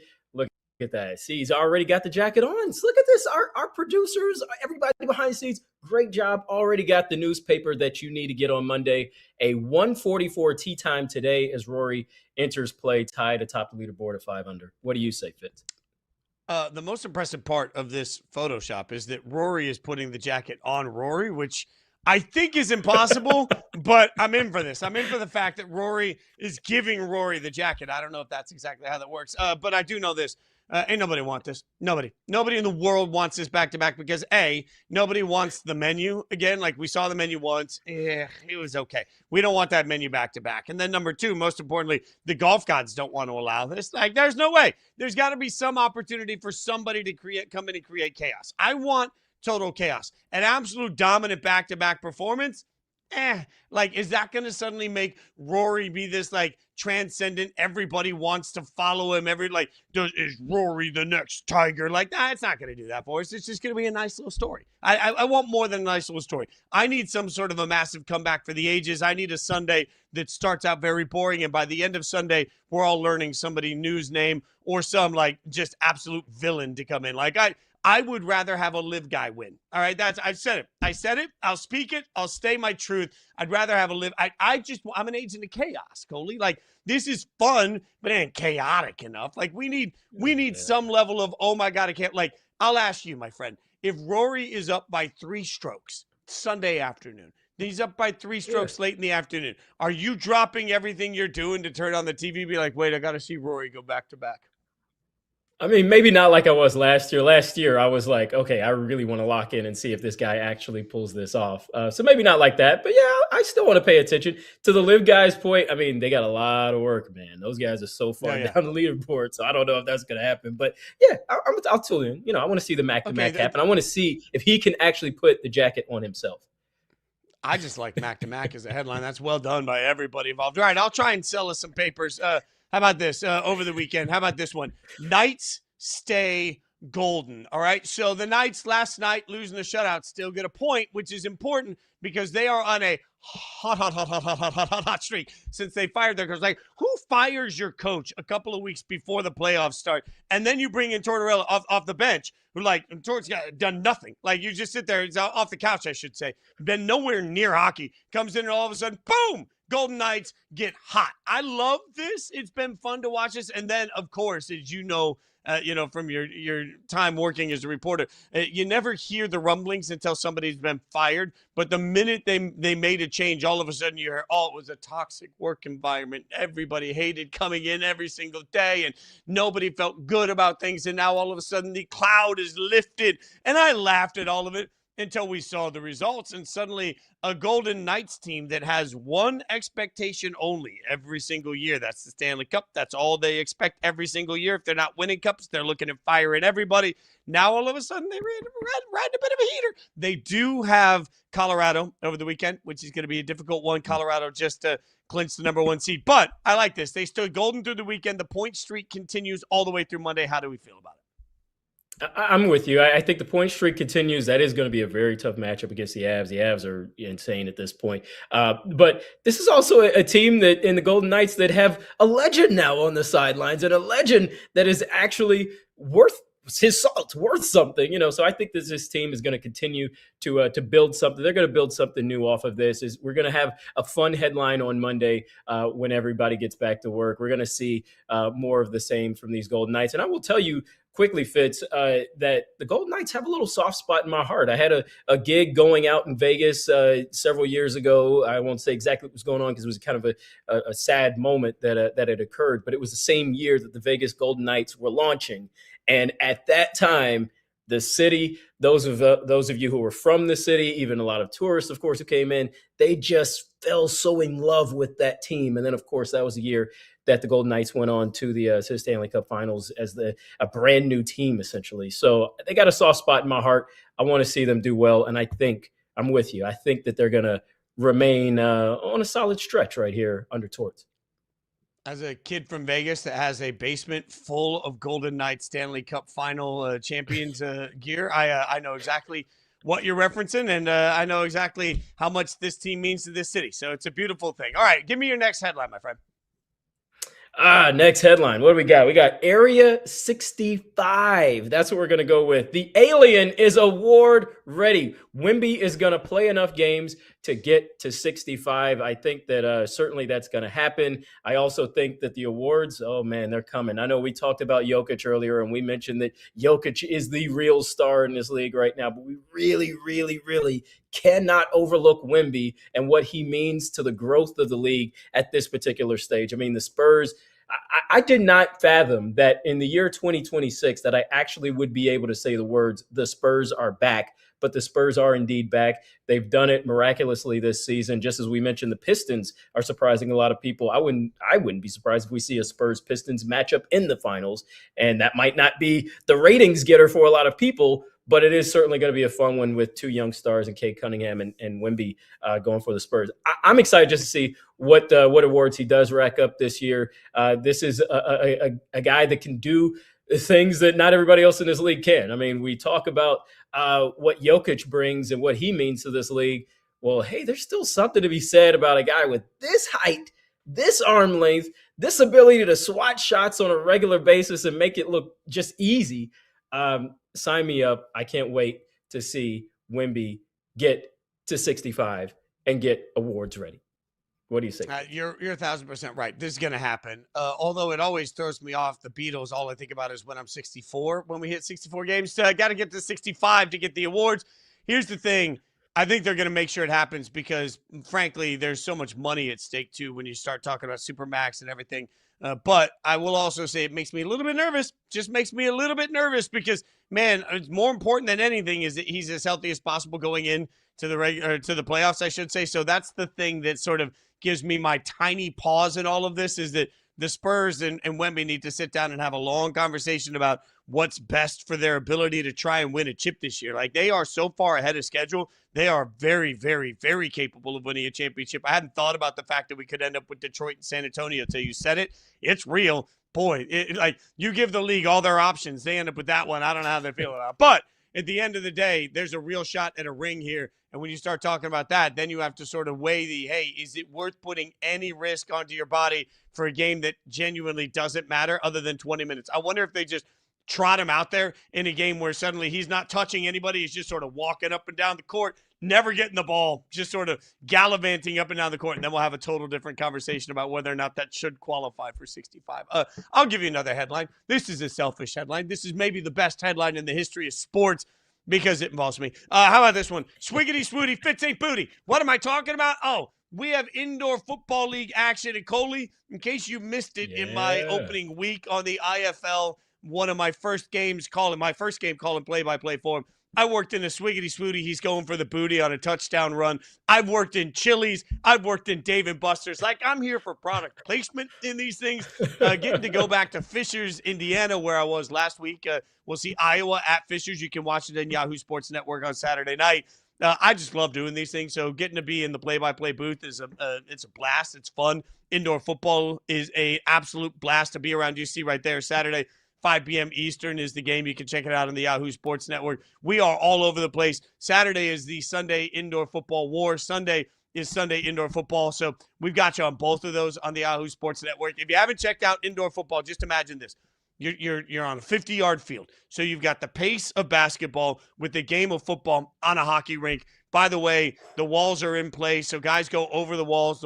People get just absolutely trucked. It's a delight. So make sure you check it out. We've got one more headline, though. One more headline for Coley. Coley, I love this one. How about this? How about this headline?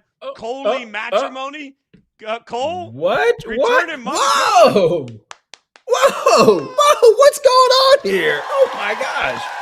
Yeah, there we go. Applaud that. We're back with more next week. I'm excited for this. First of all, I will say this is going to be the best performance this weekend. You in Fishers, Indiana, calling Iowa Fishers. I'm right there here with you on that. But this is insane.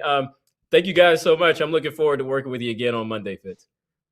That headshot is, just chef's kiss, dude. Like the suit is perfect. The knot on the tie is timeless. The pocket square. Oh, Coley Harvey. I don't know, like newsman. I don't know, media personality. I don't know, supermodel. All three at once. Caroline getting married this weekend. Go ahead, Coley. I was just going to say real quick, shout out to Organic Headshots in Chicago. That's where I got that done. That was several years ago, but it still fits. It still looks like it's me. Oh, yeah. No, that's we're taking a flight to Chicago just to get me one of them headshots. Caroline, we do want to again congratulate Caroline Fenton. You usually see her on the show with us every single morning. She's getting married on Saturday. Congratulations to her and fiance Dylan. I know she's not watching right now, but in case anyone is from her family, they can let her know that we were giving her lots of love. We can't wait for her to be back, but in the meantime, it's a blast that Coley and I get to hang out together. All right. We're going to continue the Friday fun. Coming up next, plenty of betting action going down right now involving the NFL draft just a few weeks away. So we'll get Ben Fawkes' thoughts on all things action for the NFL draft.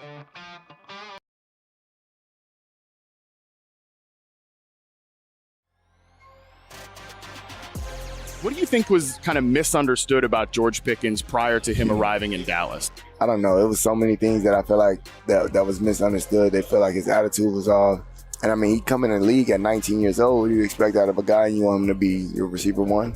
Right. I feel like that's kind of crazy. But keeping him within the guidelines, letting him be himself at the same time, I feel like was probably the best thing for him. And I knew that it was gonna have him comfortable here in Dallas. What was your impression of him? Do you feel like you have a friendship with Giannis now? I feel like he was just my friend. Like I didn't even see him as just a basketball player, Giannis Antetokounmpo. I was just like that's just my guy. Cause we were just chilling. Like he took me to his home. He took me to his first we did his first dunk in his neighborhood. So like he was just showing me around, and I think we still check up on each other. I just need to go to one of his games, which I promised him. Sending everybody in motion. He waits, pulls it, throws it, big completion. Can they get on the board? And he is in. That's a touchdown for CJ Wyndham. 2 touchdowns last week. Now he gets his first touchdown of this game. All right, this is a spectacular play by Harper. I mean, because this is a zone read, and it's really an RPO. Harper sees it and then is able to hit Wyndham coming across the field in a matter of milliseconds there. Who is your first player to team fit that you absolutely love?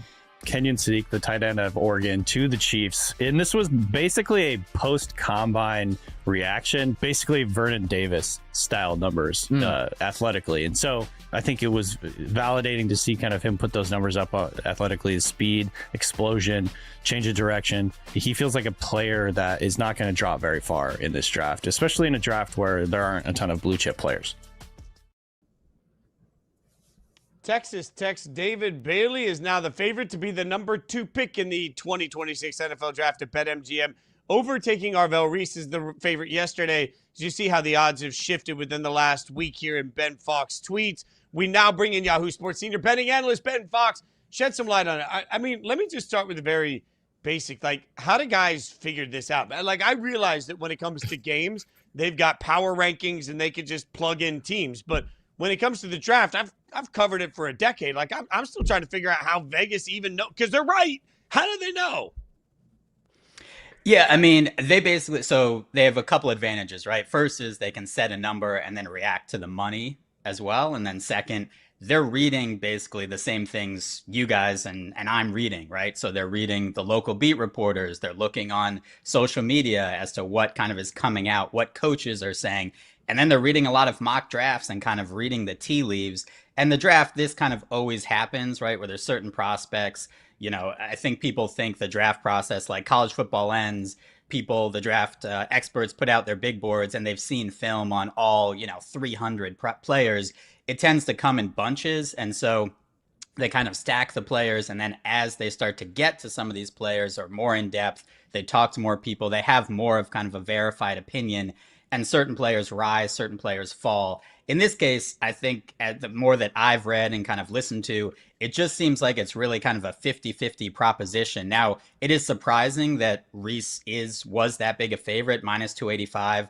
He was even that big a favorite earlier this week. I wrote a piece for Yahoo Sports basically doing a mock draft of the top 10 picks based off of the odds. And Reese was the second pick because he was a minus 285 favorite. That obviously has changed now, has flipped. I think some of that is kind of a couple of mock drafts and then just some, draft buzz files on ESPN, other places saying the Jets potentially like Bailey. There's some, people in that locker room in that front office who like Bailey. And so that's part of the reason for the switch. It also is just like you're talking about with games, there's so much less liquidity. It takes very little money to move. And so if there's a couple bets on Bailey, sportsbooks are going to move that quicker than they would if, let's say, it's a Chiefs-Rams game on a Thursday night. Ben, right now the team that's slated to pick number 2 overall is the Jets, but of course you know this better than anyone. Draft day trades, they happen often. So when it comes to that, how do you take all of that into consideration when it comes to figuring out how to bet on the NFL draft? Yeah, I feel like Fitz will know. I feel like I come on a lot as the betting analyst and be like, don't bet on this. But I would definitely preach caution. This is a little bit like the AP class of betting, right? Where there's just so much that can go on. Draft markets are kind of like MVP markets, right? They're informational markets, awards markets, NFL draft. And so, like Fitz was talking about, there aren't power ratings here. It's not based on the field. There aren't refs and injuries and travel. It's just who are the Raiders going to take at number one. We think we know that. Those are very set odds with Fernando Mendoza. But after that, there's so much that can happen. And it's also in the NFL draft, right? It's a domino effect. So if you have a bunch of bets, right? Someone at number 2, someone at number 3, someone at number 5, all that is based on what happens at number 1, number 2. So all of your bets can kind of go by the wayside if one thing goes awry. I remember back covering at ESPN the 2014 draft, I think it was 2014, when the Jaguars took Blake Bortles at number 3. And that was something that no mock draft basically had out there. That wasn't information that was out there. They kept that very close to the vest. And all of a sudden, the top 5, top 10 was completely different because of that one pick. So it's a lot of, guessing to a certain extent. I say the AP class because there is value to be had if you put in the work, right? And you're reading all those local beat reporters, kind of the history of some front offices, what they tend to take. Do they take best player available? Are they going to reach for a quarterback? But that's a lot of research versus just kind of, hey, it's an NFL game. I kind of like this team. I'm going to put a little money on them to win or to cover. So I think it's something interesting as well, just to follow as a fan and kind of see like, hey, I'm, a Chiefs fan. Let me see what the odds are for them to draft a certain player. But I would be cautious unless you really, you want to throw a couple bucks on it in feeling like you're going to make a lot of money betting the draft just as a casual fan.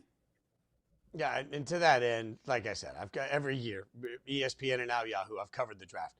I would not bet $1 of my own money on Ty Simpson because I can't figure it out, man. Like, we've seen, I'm old enough to remember when Will Levis was supposed to be the number 2 pick. People were telling us stupidly the day before, then he fell to the second round. But also, we watched Kenny Pickett wasn't supposed to be a first rounder, then he was. And then last year it was Shador's going to go. I have no idea what to do with Ty Simpson. I can't figure out if he's going to go higher or lower. What's Vegas think? Yeah, quarterbacks are always fascinating, right? Because it's also in the NFL draft such a, 1, supply and demand, and 2, how good is this quarterback class, right? And I think last year we saw, or 2 years ago, with the J.J. McCarthy, all those quarterbacks going a little higher because there were a lot of good to potentially great quarterbacks and a lot of teams that needed quarterbacks. The one thing you keep kind of reading and hearing is just experts are having trouble. They think Ty Simpson potentially could be a first-round pick. Someone will take him in the first round, but then they don't really know who. They're struggling to find a team that he would actually go to. And I think a lot of people think, okay, maybe a team at the back end of the first round will take him, which is possible, right? Generally, the teams the back end have a quarterback. That's why they're in the playoffs. You have the Bears, the Bills, right? Super Bowl champions. Most of those teams have a quarterback. So you could see, let's say, the Jets or the Cardinals trading up from round 2, but you're also giving up, assets if you're trading back into the first round. So I don't remember seeing a line like this. The quarterbacks is over under 1.5 in the first round, right? Fernando Mendoza's going number 1. So you're really betting on, will Ty Simpson go in the first round or will he not? And that is also minus 210 at BetMGM. So ultimately it seems like right now they think there's going to be some team that probably trades back up, because you'd think the Jets at 16 seems a little early. The Steelers at 21, they, I believe, don't have a second round pick. Even if Aaron Rodgers comes back, you wouldn't think they'd be using a first round pick necessarily on Ty Simpson. So there just aren't that many spots, and it's just not that good a quarterback class. I think that teams have gotten a little better. If they really need a quarterback, it's probably going to get pushed up into round 1. But also when quarterbacks get drafted kind of round 2 and later, it tends to not work out as a franchise guy, right? Russell Wilson, there are some exceptions, but for the most part, those guys don't work out. Remember a couple years ago, the Bucks, they were looking for Tom Brady's successor or somebody else. They drafted Kyle Trask in the end of the second round. He hasn't done a whole lot, so far. And there's a lot of quarterbacks later, second, third, fourth round. Ultimately, that could be a starter for your team. So you have to be pretty confident that quarterback's going to be at least a very solid backup potential starter if you're taking him in the second round versus, let's say, a corner, a safety, a wide receiver, someone who can really help your team right now. Ben, one player who's getting a lot of buzz right now is the running back Jeremiah Love. Which teams have the best odds of landing the former Notre Dame star? Yeah, we were talking inside coverage a couple weeks ago. He might be like the most interesting player in the draft, right? I think it's very rare that you have a running back, right, who a lot of people think he is just, regardless of position, the best player of pure talent in the NFL draft. Also could make a big impact on a lot of different teams. Right now, interestingly enough, he's favored both at number 4, which is currently the Titans pick, and at number 7, which is currently the Commanders pick. So those are kind of the two spots. He's been mocked to the Giants as well. Ultimately, the Titans plus 115 is the favorite, Commanders plus 150, Giants plus 375 for him to go. One other thing that I forgot to mention at the previous with the NFL draft is you're also wagering on the number of the pick, right? So you're wagering on who will go second. Like you said with draft trades, Coley, that doesn't mean that's the team that he's going to. So you can bet on player and team. You can also bet on the pick. There's just a lot going on. But Love, he's the favorite at those two positions. He's also minus 1,200 to go in the top 10, which is about a 92% chance. So it seems like he's going in the top 10, potentially the top 5. He's just fascinating because he's such a good talent. But we've seen just that value doesn't necessarily line up with drafting a running back that high. All right, so what about the Chiefs? Pegged as a potential landing spot for Love at one point, but now they have Kenneth Walker. Is there any expectation at this point on what the Chiefs are expected to do? I think my guess is as good as yours, is as good as the mock drafts. The Chiefs are one where they could go in any number of directions. They had yesterday 7 players with better than 10-1 odds. Today, that's 5 players. A couple of the offensive linemen had fallen off. Caleb Downs is the favorite at plus 333 right now in BetMGM. They also have the 2 corners, Delaney and Jermod McCoy at plus 500. Reuben Bain, if he was there or fell, at plus 550. Sonny Styles plus 900. There's just a lot of different ways they can go. And as of even yesterday, those 2 offensive tackles were also about plus 500, plus 550. So the Chiefs have a bunch of different directions. This is also part of the thing with betting the draft, reading the tea leaves, is the Chiefs potentially could trade back. They have a bunch of different needs. They potentially could take Love, that he was mocked there if he fell, and they still could take him. He's kind of an offensive weapon, can play wide receiver or in that slot too. So the Chiefs can go a lot of different ways, and they haven't had a top 10 pick since, I believe, 2017 when they traded up for Patrick Mahomes. So this is a premium pick for them. They obviously have a very good front office, and they've done very well in the draft, but they are one of the many kind of inflection points in the first round where, they could just wait and take the best player available, or they really could have someone in mind. The betting markets don't really know right now. That's a lot of good NFL draft talk. Let's talk NBA draft, though, Ben. Now that March Madness is behind us, which players' odds shifted favorably for them following the NCAA tournament? Yeah, I think AJ DeBonsa didn't hurt his back in the tournament, thankfully, but he was carrying BYU that entire game and run. And those odds have been reflected in this. Darren Peterson was the favorite to go number 1, the prospect out of Kansas, and that has flipped. And DeBonsa now a minus 200 favorite, which has been for a little bit. That was kind of at the early portion right before the tournament. And that has shifted as to a bigger favorite now for DeBonsa. Peterson out to plus 220. Cam Boozer plus 700. I think the interesting one that people have started to touch on from a mock draft perspective, not necessarily going number 1 and reflected there with 100-1 odds, is Darius Acuff. Now, 100-1 is a very long shot, right? That's 1%. But to me, that's worth the pizza money or something, as they say, just because I do think it will depend a little bit, right? We haven't had the NBA draft lottery. We don't know who has the number 1 pick. And Acuff, played as well as he can play. His team wasn't good enough against Arizona, but it wasn't his fault. In the same way for DeBonsa, he did all that he could. I don't know necessarily if DeBonsa fits every single team. He obviously is a very good athlete, showed a lot in the NCAA tournament, but I'm not sure if he's that slam dunk number one pick, right, that we've seen in previous seasons, which is reflected in he's only a minus 200 favorite. And obviously Peterson was the favorite earlier. So to me, that A-cuff seems long, and Cam Boozer, I leave it to the college basketball experts. I wasn't impressed in the NCAA tournament. I think if you're a potential number one pick going up against Siena, you should be dominating. And I didn't necessarily see that from him, but obviously he has a high floor as well. And depending on the front office, that's also a way that they could go. But I think it's probably DeBonsa or Peterson and A-cuff. If there's a real long shot, maybe he gets some momentum in the weeks leading up to the draft here.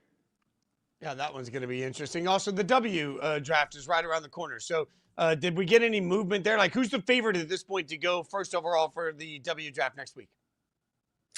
Yeah, so Awa Pham, a forward from Spain, not someone I'm intimately familiar with or her game, but she is the favorite at minus 120. Obviously, UConn's AZ Fudd, a really good player at plus 120. And Olivia Miles was 10-1, now out to 12-1. She is number one at a couple mocks as well. So potentially there, again, some pizza money maybe. Lauren Betts 12-1 and Flau'jae Johnson 100-1, a longer shot. So fewer people, I think, in the mix necessarily for number one, but definitely a close battle there with Pham and Fudd. You could certainly see those odds flip in the next couple days. Yeah, I think most of us, in fairness, even people covering the sport, are desperately trying to find out as much as they can about Pham right now, because it's an unknown for most of us. All right, you can read him on yahoosports.com/betting. You can follow him on social media at bfox22. Ben, always appreciate your time, man. Have a great weekend. Thanks for all the insight. You too, guys. All right, if you get a bunch of gambling winning, you might want to go out there and buy tickets. Problem is, that's easier said than done, given some of the massive pricing we've seen for huge sports events. We'll tell you about it next.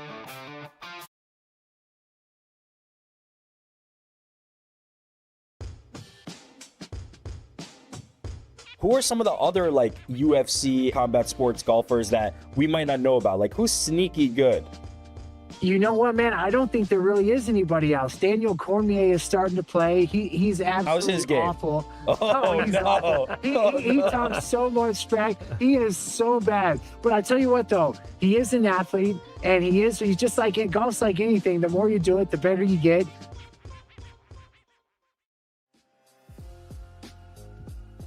The Dallas Mavericks, are they still taking Cooper Flagg, Corey? He is legitimately, as a 6'8" wing who does everything at a high level, shows up every day, competes his ass off. The way his handle has improved since high school to Duke to now suggests that this guy can be a MVP candidate, not just a multi-time All-Star as a role player, a high-end star role player, but a mega star. Do you feel pressure that this is America's birthday, this is the White House, you have to represent? Hell yeah. I do feel pressure. I feel pressure that, I got to go out there and represent for the United States, and I got to go out there and I feel like I'm going to be expected to go out there and win this fight. I'll probably be a favorite. There's pressure right there too. I put pressure on myself. I need to finish. It's been too long.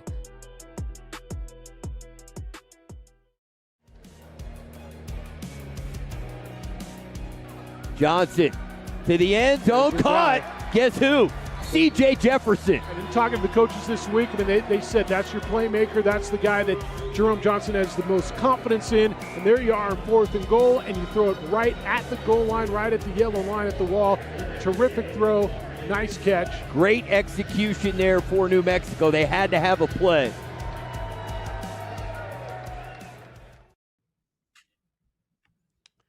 I'm hearing over and over again that sports tickets are becoming too expensive, even unreachable for the most diehard fans. The World Cup and Olympics are the latest examples. Corporations are buying up a significant portion of seats, not to mention, frankly, bots and ticket brokers. It's become almost impossible for most of us to be able to buy tickets to almost anything. In fact, WrestleMania ticket prices in the news too. It's not selling well in Vegas. That's not a hidden secret. WrestleMania is just a few days away. At this point in 2025, 99,665 tickets have been sold. Same point this year, only 78,384. and they've had to drastically reduce those prices. So it's interesting because across the board, tickets are becoming more difficult, then more expensive, and then all of a sudden everybody's trying to figure out how to get in the door. Coley, in a world where there's suddenly, it's more and more difficult to get into events, and it's also more and more difficult to figure out where to watch them and how to stream them, do we have a problem when it comes to consumption of sports? I think we do. And I think it's primarily because we don't know always where to look, where to turn in terms of trying to figure out where to watch these games. And now with all the streamers, you're paying for Netflix, you're paying for YouTube, you're paying for Amazon, you're paying for all these different places to try to watch games. And that's pricing people out of watching games too. And it gives you so much pause because you remember a world, as you just said, where it just seemed like you could turn on network TV and you'd find the game of the week. You'd find teams that you didn't even maybe follow if you only had cable. Being from Atlanta, TBS, of course, I could access that at any point, but I ran across a lot of people who came across TBS and became Braves fans, even if they lived in Seattle, Washington, just because it was available. WGN, I paid attention to the Cubs every afternoon after school because WGN was on and the Cubs were there. So I think the accessibility of sports, that's where there's a little bit of an issue right now. It's just gotten a lot harder to figure out where to turn, figure out what you want to pay for, how much of it you want to pay for. The fact that it's there is great because it's funny that I'm saying this about the access being difficult to find. The access, on the other hand, is great in the sense that there are all these options of places that you can go to turn to pay attention to the sports. When it comes to being in person, though, yeah, I can't imagine what it is to go to a sporting event these days. I have cheated in a way, as I kind of mentioned yesterday, being in this business, being a sports writer for years, being in the broadcast space for a long time. I get to go to games for free. You know, I got to cover the Paris Olympics in 2024. I got to go to Paris for free, essentially. Knowing what some of my friends who came over to go to various games, what they paid, I can't fathom it. And to know that number is just going to continue to skyrocket as we move into 2028, as we talk about the Olympics, the World Cup, of course, coming in a couple of months to the States. You're pricing people out, and you're pricing out the people who it feels like the games really matter the most to. I mean, you see here, if you got a slot to buy LA Olympic tickets, which was a raffle process, here's some of the pricing for some of the events. Mixed final swimming started at $18.60 a ticket to get in. Track started at $11.16. Swimming mixed prelims starting at $8.06. And y'all, that's cheaper than some of the reports for some of the major sports that we all sit around and covet watching, right? And to that point, and as you saw just a moment ago, even the Fan Fest at the World Cup in LA is going to be a ticketed event that you must buy a seat for. And I do think that, look, at the end of the day, it's all supply and demand, right? Like they're going to charge as much as they can charge and people are willing to pay. It becomes curious to me, though, what that means for the future of sports in general, because there are going to be so many people that are priced out of the process entirely. This is just, we're at this spot now where if you have a family of four and you want to take them to a game, you're having to decide whether or not you're going to pay your mortgage or you're going to take them to a game, right? Like, so for the growth of all of this, it feels like the right now has long-term effects for where we're going to get at a price point at some point. And it's where it all becomes so difficult. My background in music, I understand so much about ticketing and ticket prices. But one thing that's always been curious to me is why we allow bots to go in and buy so many, why we allow secondary market to become what it's become. Why are we not, whether it's for sports or music or anything that we're attending, why are we not requiring a valid driver's license within a certain proximity of seats for a certain amount of time before we open those up to an open market? Why are we not giving an advantage to the people that live in areas to allow them to actually go see tickets? Because I do think it's important to stress here, so much of what we talk about when we're talking about the pricing that you're seeing from Ticketmaster isn't just about Ticketmaster or Live Nation or whoever it is. Yes, in part it's about the fees, and yes, it's in part about the process, I should say.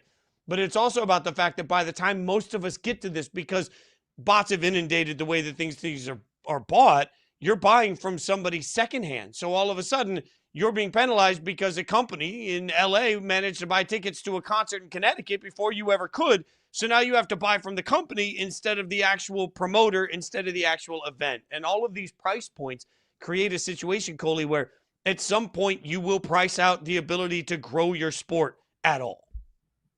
Yeah, it's wild as I was looking up prices of past events to try to see if I could figure out where have we gone wrong, right? So speaking of the current events that are coming up, the World Cup final, you're talking about the get-in price right now is $11,000 just to get in to watch the final at this point. Just about 11. It's just under that. Check this out, though. The 1960 World Series, Game 7, the iconic Game 7 of the 1960 World Series when Bill Mazeroski hit a home run that beat the Yankees for the Pirates. The get-in ticket for a prime box seat was $10. Just $10 to watch an iconic moment of history that, so many baseball historians today still regard as one of the best moments in baseball history, simply because it knocked down the vaulted Yankees at that point, but also because of what it stood for, a massive walk-off home run. $10 just to get in to see that. $10,000 just to witness the World Cup. I don't, and again, that's the World Cup final. I don't know where we've gone wrong, but it is the point that you just made. What are we setting ourselves up for down the line? I mean, in 2031, is the World Cup going to be, in 2030, I should say, is the World Cup going to be $20,000 for the get in? I just don't know where we're heading at this stage. And that's why I also bring up the point about TV rights. You mentioned the same thing. It's great that there's such a plethora of options there. It's great that there are more places that you can watch these games. But the problem becomes when everybody is setting certain price points that viewers just aren't going to be able to match all the time. I think we are getting to a place where accessibility of sport is just getting in a place where it's not fun. We're not growing the games in a way that feels organic and that really feels like what sports always has been. Maybe I sound like the old guy in the room when I say that, but if you do have bots snatching up seats that should be going to human beings first and foremost, we've got an issue. I also think you got to look across the board. When you mention the viewing habits of all of it, sometimes it's okay to be the old man because we can learn from people that have seen a lot of life. And in my opinion, when you look at where things are going, frankly, we live in a destination TV society. So for the longest time, football is king, in part because every Sunday at 1 and 4 p.m. Eastern, you know that there's going to be football games on. And even if you don't have all of the packages, you don't have Red Zone, you don't have Sunday Ticket, you still know that no matter where you live in the country, at 1 o'clock, at 4 o'clock on Sunday Eastern time, you turn on, there's going to be football there. There's always going to be Sunday night football. You're going to be able to watch these destination moments. More and more, sports are becoming less consumable in that path because we do have, do you have Apple TV for this one? Do you have Netflix for that one? Do you have Amazon Prime for that one? And that's even the case for some NFL, yes. But when you talk about World Cup, if part of the point of the World Cup is to grow the sport, I wonder what that looks like when kids can't get in, kids can't get to the Fan Fest without having to pay for a ticket. You can't watch it unless you have the right streaming service. You can't watch the coverage of it unless you have the right services for that. And I worked with somebody when I was at ESPN that said, I wish there was one service that would take all of my streaming apps and put them together and give me a guide. And I said, that's cable. You want cable. So I get it. We all unplug. But at the end of the day, the process of unplugging does have long-term consequences. The process of fracturing out how we consume sports has long-term consequences. And the process of pricing out kids from going to sporting events has ... long-term consequences. Maybe it doesn't impact us now, but it will impact us as the years go on. He's Coley Harvey. I'm Jason Fitz. This is what I know. Coley will be back in with us on Monday. It's going to be a blast. Caroline Fenton getting married this weekend. We cannot congratulate her enough. It will be perfect. It will be beautiful. And we'll be back right here at 9 a.m. Eastern to get you caught up on everything you missed over the weekend. Enjoy your weekend. Come back and see Yahoo Sports Daily Monday.